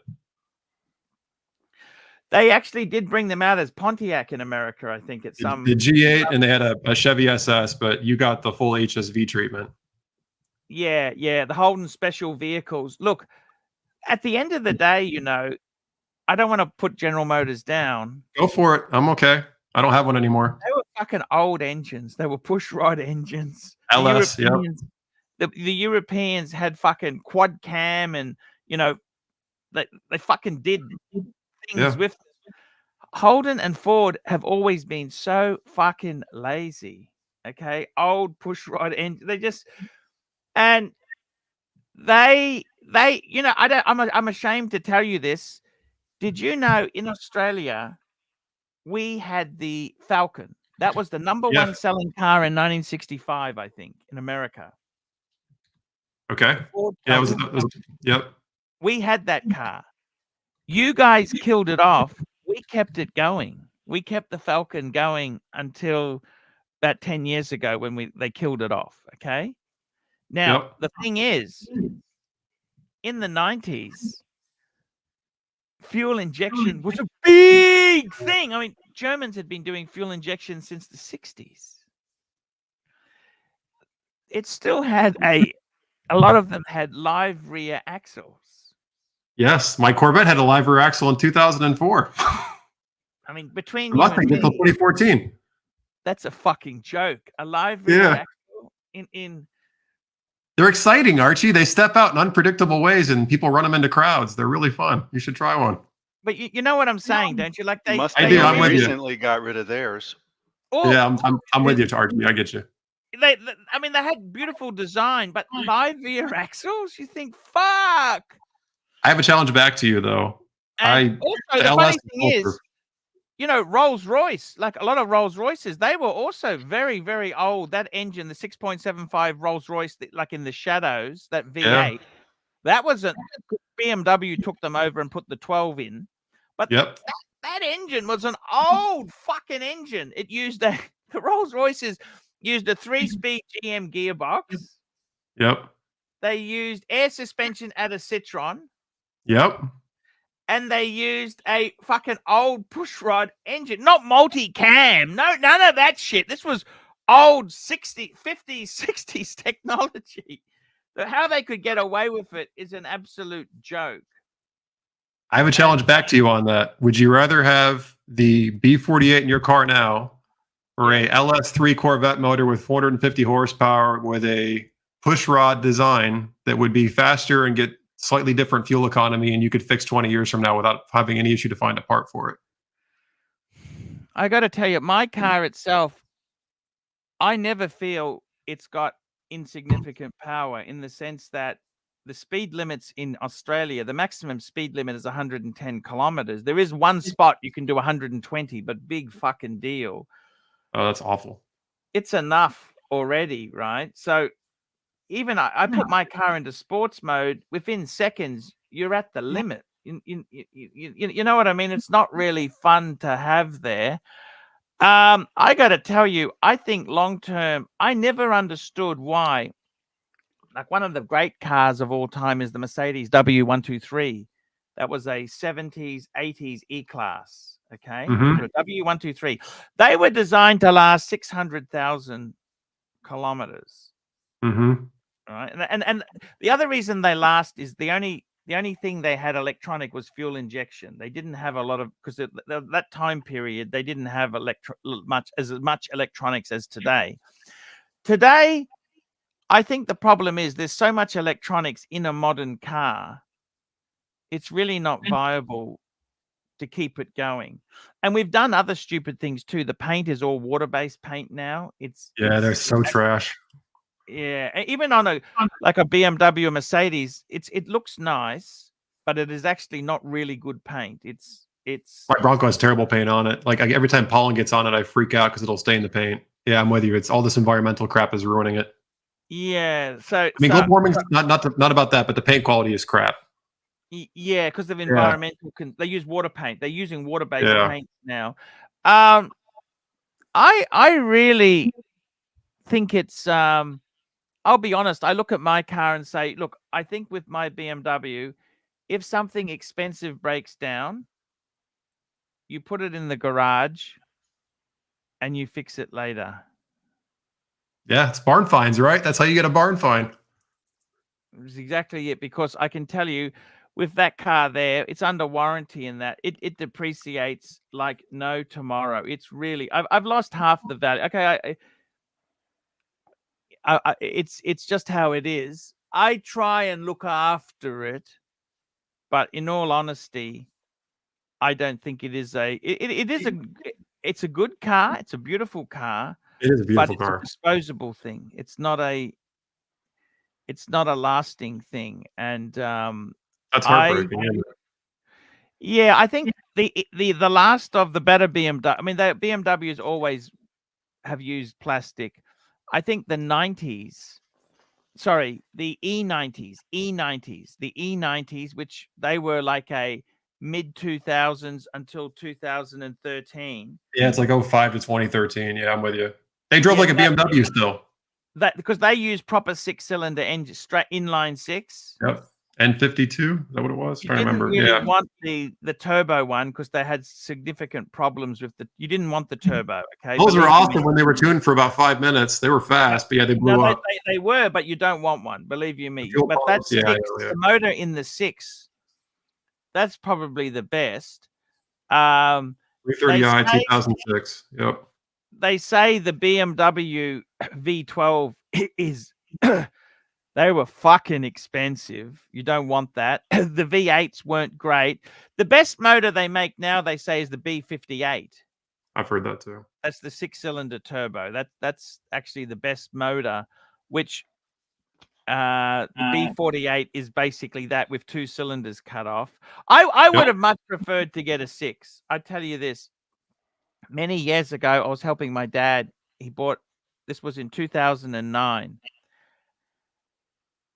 And they had a deal. You could get a 323i BMW, 6-cylinder, 2.5 liter, for the price of a 320. I said to my dad, "You want the 6? Don't get the 320. Get the 6-cylinder is what you want. That is what BMW does. Inline 6 is what BMW does." I said, "That's what you want." Yes. And that car, actually, my stepmom, she's still got it. That was an 09. That's 15 years old now. It's still, I mean, that would have had some expensive repairs. Believe you me, I don't think it would have been necessarily cheap to keep going. I tried to recommend her to a specialist, but we had a bit of I don't know what she did. But what I'm saying to you is, I don't think a lot of the modern stuff is anywhere. It is so disposable. It's kind of I become very cynical. I don't understand this EV thing. I must say one thing. I went to China where the pollution was terrible with EVs. It's actually, the pollution has gone down a lot. It does work. But I wish they made these EVs to have a longer lifeline, longer shelf life. If they made these EVs to last, like you could take out battery packs and do this and open source a lot of the technology. Yes. EVs don't have soul. I really wish they made BMW to last 20 years. I said, okay, we're going to make sure parts are available. We're going to systemize. I really can't, like, I'll be honest with you, the amount of plastic that is in my engine bay is atrocious. I agree with you too that the E90 is the last. An option and said, instead of getting a fucking stupid softer lever or a fucking better sound system, I wish they gave you an option and said you can upgrade all the plastic pipes in the engine bay to a longer lasting option. Wouldn't that be a good idea? No? What do you think? But what is the longer That's lasting that's option? weight savings and environmental recyclability bullshit. But don't you see that? What is the better option, Archie? What would you have instead? Well, I'd rather Metal. get the metal Yeah. or you know, instead of rubber, plastic, because BMW uses a lot of these clips that they Yes. fucking they're not good. And I'm not criticizing BMW because so many other makers do it. One thing I will say is that I think the workmanship on my Civic in the engine bay is better than my BMW. I would believe that. In the sense that how the cables are wrapped. In the BMW, it looks like some fuckwit's got a roll of electrical tape and ran it all over the wires. That's the way they do it Honda, in Mexico. well, so, it's not the Mexicans. It's the part. It's how they've decided to solve the solution. In the Honda, it's all sealed beautifully. You think, why couldn't they do that? So I actually have a question for you. And the best car that I've ever been in build wise, and I owned it and I never should have sold it. I was fortunate. I've driven Rolls-Royce Phantom coupes, not mine, and just about every Bentley under the sun, and Mercedes and Audi and Jaguar and BMW. I've driven them all. Yeah. I love the old XJs, but the Lexus LS 430 to this day is still the best built, best put together car I've ever owned and I've ever driven in. And I've driven it back to back with a Rolls-Royce Phantom, and the Phantom felt cheap. Oh, And it had the BMW bong of the iDrive from the 2000s, and it sounded like a 3 Series inside. And it was a beautiful car. Don't get me wrong. But a Japanese-built LS and the Tahara Aichi plant in Japan, to me, is unapproachable. Don't forget, too, they've also got the 430 Ultra Luxury, the UL version. Yeah, with the air suspension. Yes, you know your stuff, sir. I love talking to you. Yes. There's actually a great channel I watch on YouTube where this Toyota nut, he does these things up, right? The guy in Chicago. Yeah. Yes. Oh, you're a good What's man. his name? I I know love you're him. talking about. I do too. Yeah, he just restored one with 600,000 miles on it. Yeah, that's the guy. But he Yeah. just did a check on one that had 100,000 miles. It was a burgundy one that somebody was buying for their father. Best car I've ever owned, by far. Yeah, he said the ULs can have a few problems. They got some annoying problems. They do. Particularly with the doors, the self-closing, and the locks weren't working on it. But the interesting thing, let me tell you this. When I actually started let me tell you this. Let me run this by you. Are you asleep, Bear? Just checking. No, I'm actually. We've lost him. I'll be He's like, honest with you. "Hey, what I'm happened here?" enjoying this. The passion is very clear. When two men love something like this, it's actually enjoyable to listen. Continue, guys. We never get to talk about this Okay, stuff. so I was looking for a car, right? I like a smaller executive size car, 4-door executive size car, right? Yeah. What I wanted was a Lexus IS 250. Yeah. What generation? The current. This was so I bought my car 22. Yep. Okay. Yeah. The problem is in Australia they stopped importing it Oh. because apparently it failed one of the 5-star. It didn't have a 5-star rating for side damage. It had 4-star. And Lexus in Australia, we only sell full 5. Some political bullshit reason, right? Yeah. Of So course. that meant the only sedans they had in Australia were the fucking ES, Yeah. Not my favorite either. which is The a Camry. front-wheel It's nice. drive- Avalon. Yeah. It's a front-wheel drive Camry. Okay, that's what Yeah. it is. Yeah. Yeah. Okay? I'm with you. They're Okay, fine. the GX, I love the GX. They don't do that. They don't have that anymore. And the LS is too expensive. Okay, it's My like dad has a 700. GS. I used to have one. Yeah, they were good. I had Okay. a 350 Sport. They were cool. So I was looking at cars and I could get I probably should have got the Lexus, to be honest with you, but I thought, oh, they stopped making them and the discounts, they weren't very good. And I thought it's going to become they stopped. Okay. So I thought, okay, what else do I get? Mercedes-Benz at that stage, they had just ended that the 205. Yep. And Mercedes had gone in my country, they gone to a fixed price model where you can't haggle. Oh. It's called an agency model. Fucking bullshit. And then so the only other cars looked at was Audi. Okay. Yep. Like an A3 or A4. A4. Yep. and the other one was BMW. So there's other things like Jaguar. Oh, you wouldn't touch it. It's too small. The market is too small. If you're gonna buy anything, it has to have market appeal so you can get the fucking thing serviced by an independent. You see Try what I to mean? remember where you guys are Super because chat. we have a super chat and it's Patel. He's back. He's back.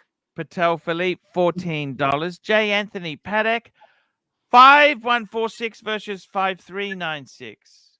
Easy 5396. That's one of my favorite models. I like the proportion and the way the dial has like a regulator layout without having the sub-seconds there. It just has yes, 5396. The only thing is, let me just say this to you.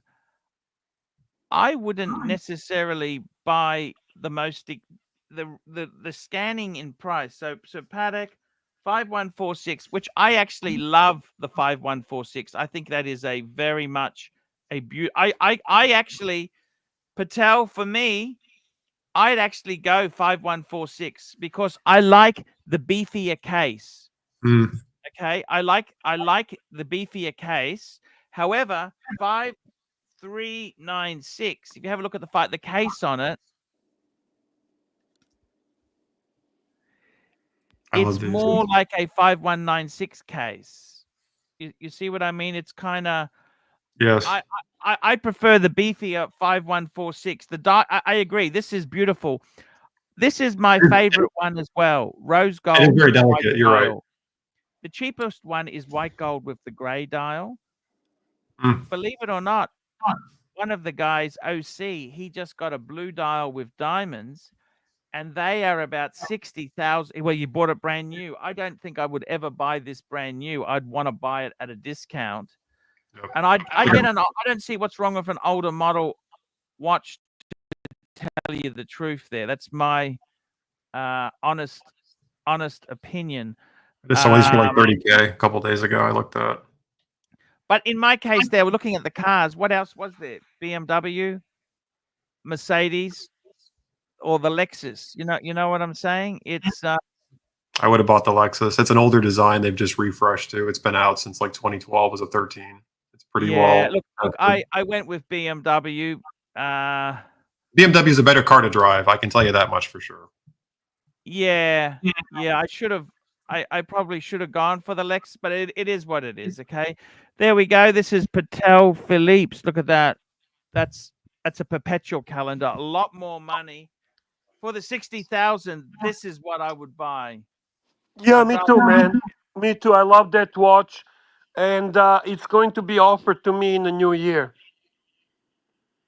Really? Maybe. Depends on the guy. If he actually finds what he wants. Another super chat. Patel Philippe, $14. J. Anthony, take on the watch I sent to your WhatsApp. This is this one here. What do you think of this? It's a perpetual calendar. This is Tanzeal's watch.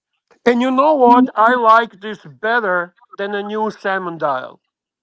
Yes, and I got to tell you, this would walk all over. I like the case profile on this compared to the 5396. Me too. I love the center seconds. Most perpetuals do not have center seconds. Nice. Because this uses the different movement, doesn't use the 240 movement. Fucking gorgeous. There's nothing more you could say. It is absolutely fucking gorgeous. And this doesn't replace the 5396 for me, but I love this, and I love how it's stealth well. You could wear this, and only people that know would know. I love that about it. I love that's an excellent comment. Only people that know would know. That is so true. Yeah, this is very nice, and the strap too, the suede. I assume that's suede. That looks this whole thing is just awesome. I agree. Watch for it. I think he got that. I think he got this strap from Aaron Bespoke. I think this is. I think it's a great choice because it gives a little bit of a more sporty, casual look to this watch. Even Doc agrees. He just changed his thing there. So yeah, I agree. Hey, Doc, Patek Philippe, yes. Oh, okay. AC3 and panel rate. AC3's current collection, easiest to sell to hardest to sell. I'll go Patek and Rolex is easiest. JLC, Zenith, and Breguet are going to be tough. Omega's Yeah, I in the think the middle. Patek might be easy to sell too. World Time, if you price that right, that'll go. I think the Rolex will be easy. The Speedy would be easy after that. The Patek, the Breguet, then I would say the Zenith, and I think the JLC would probably be hardest to sell if you don't take a total bath. Bluesy, definitely easiest to sell. Second would be Explorer. The only problem, you lost your papers and box, but that's okay. Third would be Speedy. Fourth would be for sure the what's it called? The Wall Time. Yep. The fifth, in my opinion, probably would be Breguet. Yep. The sixth would be JJ Lacoute, and the seventh would be that Open Heart Zenith. Totally agree with you. Doc, I don't think the Zenith would be that hard, but you price it right, it'll go. Anything that's under, but I'm saying if everything is priced properly. Okay. Doc, Well, you got the any Zenith words cheap, from you? so you could sell it. You could probably sell it cheap also, right? I know you like Open Heart, Archie. I know you like Open Heart, but Open Heart is not popular. No, I think the agree. JLC is going to be harder to sell than the Zenith. I love that JLC.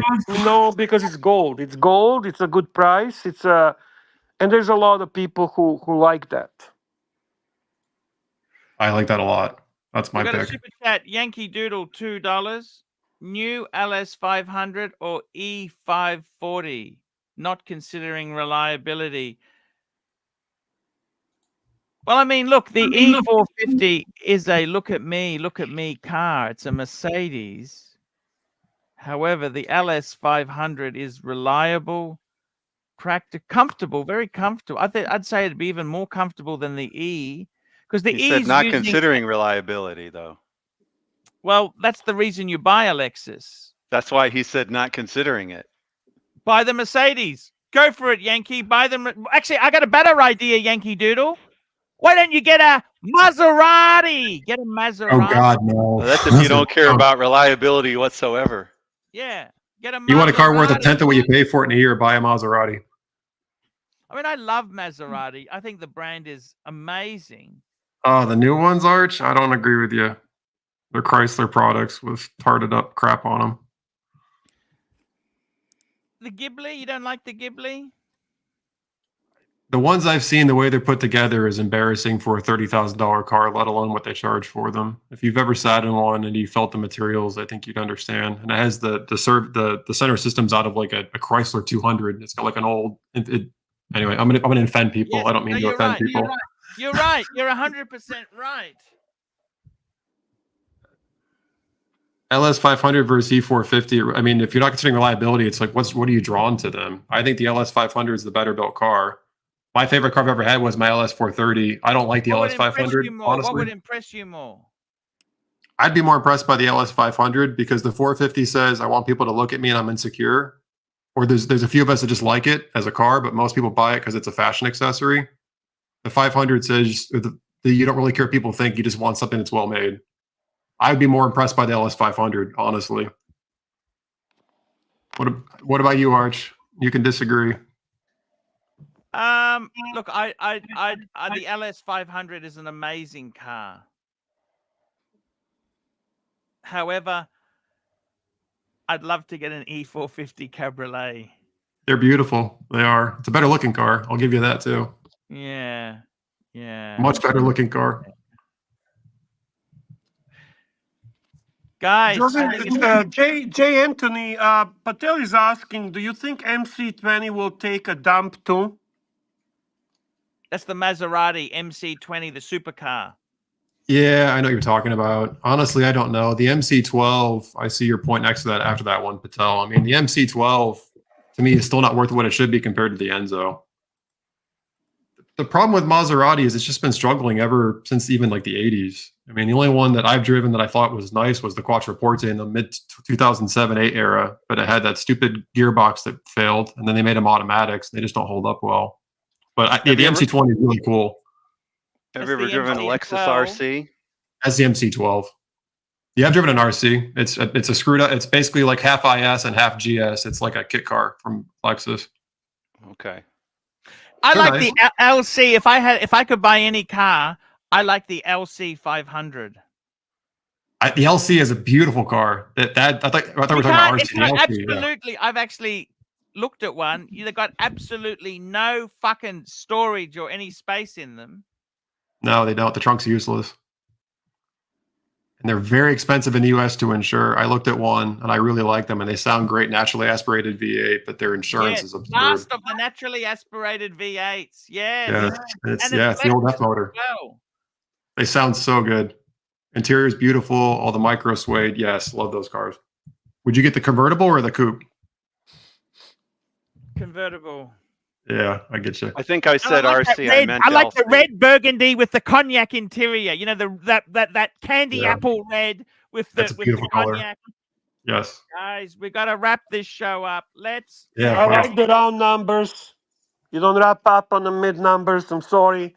If you manage to do 3:45 minutes, you got to do 4 hours. There's no 3:45. I'm sorry. No worries. You know I have a problem. It disturbs me. Then I won't be able to sleep. Let me You just can go do to the another. toilet. Can I go to the toilet? You can go to the toilet, of course, but 15 more minutes is not going to end it. No, that's fine. I have a problem. I'm like a Rain Man. I'm sorry. I You think have Either it's those three the hours or algorithm. Okay. I think so it's 15 more minutes. Plus, to be very honest with you, Anthony, I haven't seen him enjoy the live stream like this in a long, long time. I agree. This is you brought a certain something very special to live streams. Your personality, your knowledge, ability to understand the stupidness of us punters around. But on the top of it, you're very passionate about same thing, and he seems after a long, long time genuinely engaged, not just kind of being forced to sit through and make some money and can't wait to leave. Uh, I mean, he ran 45 minutes more than usually the show without even noticing, which to me, it speaks the volumes. I don't think I ever seen this happen in the past. You maximize his engagement for sure compared to anybody else I can think of.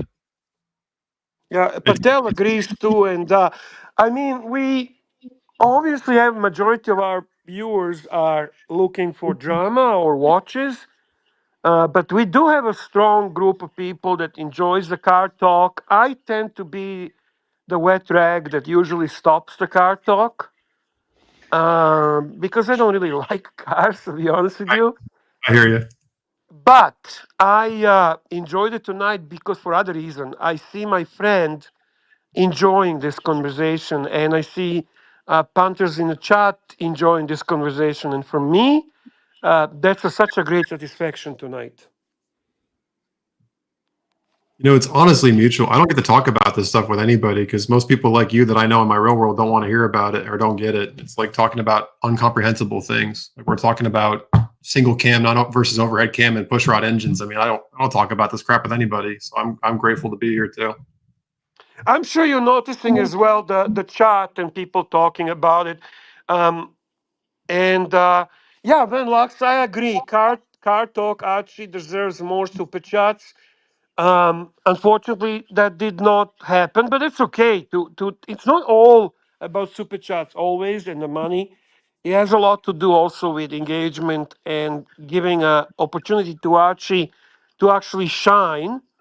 And some of this it's about up votes. So maybe if you guys throw some upvotes in there, even if you're not throwing super chats in there, it might help. That's true. That's true.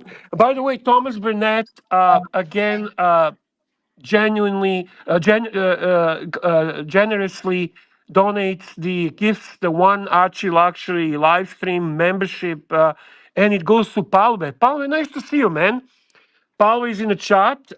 He gets the free membership, gifted membership. And we have a super chat from Watch For It, a Canadian supporter. Nice to see our Canadians always. For the extra 15 minutes, bare thoughts on early 80s 911 SC Targa. So J. Anthony, the question is for you, thoughts on the early 80s 911 SC Targa, if you don't mind. I don't mind.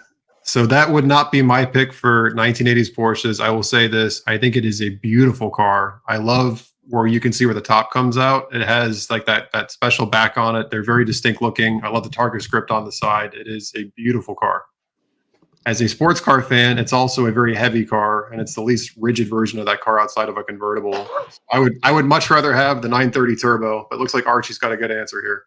I got to tell you, I actually really love the reissue of the Targa. The modern Targa, I think, is fucking gorgeous. But the old Targas, I never liked. I don't know what it is, okay? My favorite vintage Porsche is the 964 era. That's yes. Okay. That's For so me, Singer is based on 964. I Yes. think the 964 itself is kind of, that's when you say to me, what do I want? I think the things about Porsche is you want air cooled, and it's the 964 I prefer because it's in a era where it's still got a lot of modern technologies come through, but it's not completely fucked. Let me tell you this. As far as cars go, this is what I can't stand. Patel throws in his comment and he says his choice is 993, baby. I agree with But Patel on that. 993 is water cooled. You've lost. No, No, it's it's not. No, it's not. No, it's 996 not. is 993. Okay. 993 GT2. That is your dream car. Let me say this to you, J. Anthony. The big thing I can't stand is you can't argue with morons. Lexus in my country has gone to SUVs. Lexus is basically SUV. Okay. Yeah, everywhere. You go to Mercedes, SUV. That's where the big. You go to BMW, SUV, X1, X2, X3, X5, X6, X7, iX, electric SUV, and all this, you know. Yes. And I got to tell you something. What people don't realize is this. The best car to have, you want to have a low center of gravity. Okay. So as soon as you go SUV, it's never going to handle as well as a sedan. I don't care what software you have. It's never going. It's just physics. Okay. The next thing is you preferably want rear wheel drive. That's why I didn't consider the Audi. You want rear wheel drive. You want front engined, rear wheel drive, front steering. That's the basics. Okay. That's the basics.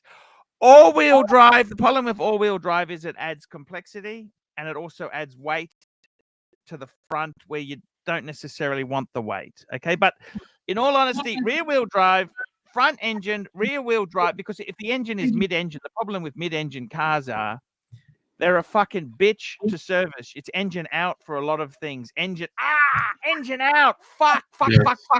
It's so stupid. So what you ideally want is a car front engined, rear wheel, none of this four-wheel steering shit. You want fronts. You just this is what you want to do. And this is the reason an MX-5 is such a good car, because low center of gravity. It's not necessarily high powered, but front engine, rear wheel drive. It's got the dynamics. The dynamics is so good on it. This is what you want in a car. So when I bought my BMW, it has to be rear wheel drive. That spec, there isn't much. Let me interject with you. You know what I'm saying? You and I are brothers from the same mother. So my spouse has an MX-5, a 2019 convertible. So I drive that too. I agree. The car is freaking awesome.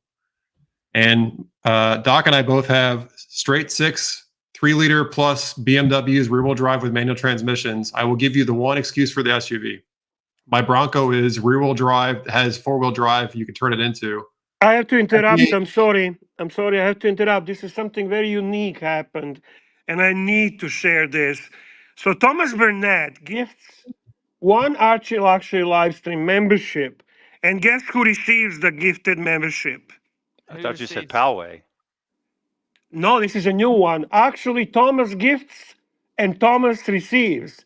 So he received he received his own gifted membership. So thank you to Thomas Burnett for gifting one ArchieLuxury livestream membership.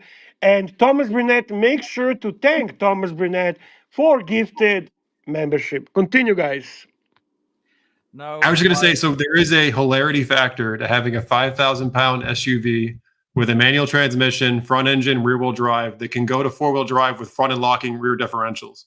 It is like driving a sports car that is the heft of a tractor. It is hysterical going around corners at high speed. It is absolutely fun. MX-5, to your point, I think that's the best car you can buy today that's affordable by far. That car drives amazing. It really does. The shape that my MX-5 I really like is the NC. I like the NC. I had an NA. Really? NA. Yeah. 1.6 NA, no power steering. Okay. That was the pop-up headlight one. The NB never. The NC. The NC is actually not liked because the NC was a bit heavier. That's the unpopular one. Yeah, you're bold. Why do you like that one? That's the heavy one, the hard top. It had the hard top option, and also I just like the design. The ND, I could never warm to the ND. The ND always looks a bit. It just doesn't look. The problem is secondhand NCs in my country are fucking ridiculous. They want big money. Again, a short fast interruption. Sam Davidson, who loves the Pontiff, gives one ArchieLuxury livestream membership. Lucky recipient is Canuck watch collector. Make sure to thank Sam Davidson. And we have also a super sticker from Sam Davidson, £2 British. He sends a fox with love. Archie? Sam Davidson, thank you so much there. I got to tell you, with the cars, people, I can't understand why the fuck. I don't mind you having a Bronco. Don't get me wrong. I think one of the most beautiful new cars, 4-wheel drives, is the Land Rover Defender. I love how I agree. It's and you can insult it too. Yeah. I would never wish that on my worst enemy, but it looks nice. Okay. It's cool. It is. And I got to tell you that the terrible thing is I don't understand why the world is crazy. Everyone wants SUVs. Okay, sports. We've never been so overweight and fat in our entire time, and we want sports SUVs, which we're not going to use. If anyone understands physics, they are not a good car. SUVs and sedans are a much better car than a fucking SUV. Okay. And most of these luxury SUVs, you wouldn't take them off the road because something expensive and electronic will break. I'm going to send you some photos real quick on your WhatsApp just to give you a sense, though, of something. So I have gone off-roading, and I've done things in a car you would not think are possible. Everything you said I agree with. But it's soccer moms that want to protect their children when they're getting in traffic accidents by getting run over by other SUVs, right? Mind you, you do realize big is not always the safe. There were German Archie, Patel says that you are Honda del Sol kind of guy. Yes. I got to tell you, there were tanks in World War II where the crew was dead, but the tank was actually unhurt. Did you know this? I have heard about this. Yeah, they were shell-shocked, right? Yeah, because the thing is, it's one thing to protect you. If you get the inertia and the forces, they will kill you. It's not just big, but generally speaking, bigger does protect you. Bear, it's been a fantastic show. I want to thank you for coming on, Bear. I want to just say big thank you to Anthony for again coming in and making the show so much better. Archie, for after a long time, has enjoyed live stream, and I was so happy to see him engaged and enjoying and having a really good time. So thank you, Anthony. I hope to see you again and again on this live stream. Thank you, Doc. Thank you, Mikey. Great panelists tonight. Great show. Great chat. And Pontiff, you were awesome. I had so much fun watching you being in your zone, in your element. Go ahead, Archie. It's all yours, buddy. Guys, we want to thank everybody who super chat and gifted memberships today. Let's go through this list. We had Patel Philippe, Boom. Mr. Turkey, Rich Mitch, Frank V, Thomas Burnett. We really do appreciate your help there. Patel Philippe, Mr. Turkey, SR Bell 67, P Clan member for 22 months. That is loyalty. Patel Philippe, SR Bell 67, Sam Davidson, Big Tony, Frank V, Apes, The Rancher again, Patel Philippe, Yankee Doodle, Patel Philippe, Thomas Burnett, Yankee Doodle, Pavel, John Galt, Yankee Doodle, Little Dave, Yankee Doodle, Thomas Burnett, Patel Philippe, watch for it, Yankee Doodle, Thomas Burnett, watch for it, Thomas Burnett, Sam Davidson, Bear. I don't know, Anthony, if you have plans on doing a live stream on your own channel. It would be fantastic if Archie can be guest on your live stream, and you guys have a great chat on that and you kind of like make that promo on ArchieLuxury as well, so we get the punters coming to watch you as well to restart your channel. Just so you know, that would be something that I think would work well for both of you. I know I would enjoy it. I gotta tell you, I think the world itself is nuts. Are you thinking about doing live streams, Anthony? Honestly, I haven't done one in about 5 or 6 years. But if you can show me how to do it, my problem is I just work so much. But I would be fun, and I really appreciate this. And Archie, thank you for the car talk. I never get to talk about this crap with anybody. So yeah. I think the big thing with the cars is you've got to understand. Like a lot of people, they just want SUVs. Like the reality is, like you said about Louis Vuitton, their heritage was travel goods. You have a new super chat from Thomas Burnett, Archie. Thomas Burnett, £2. What do you think? What do you think of Beauvais as clocks in Rolls Royce? I didn't know they were doing that. They use Beauvais clocks, do they? Is that a real thing? Yes.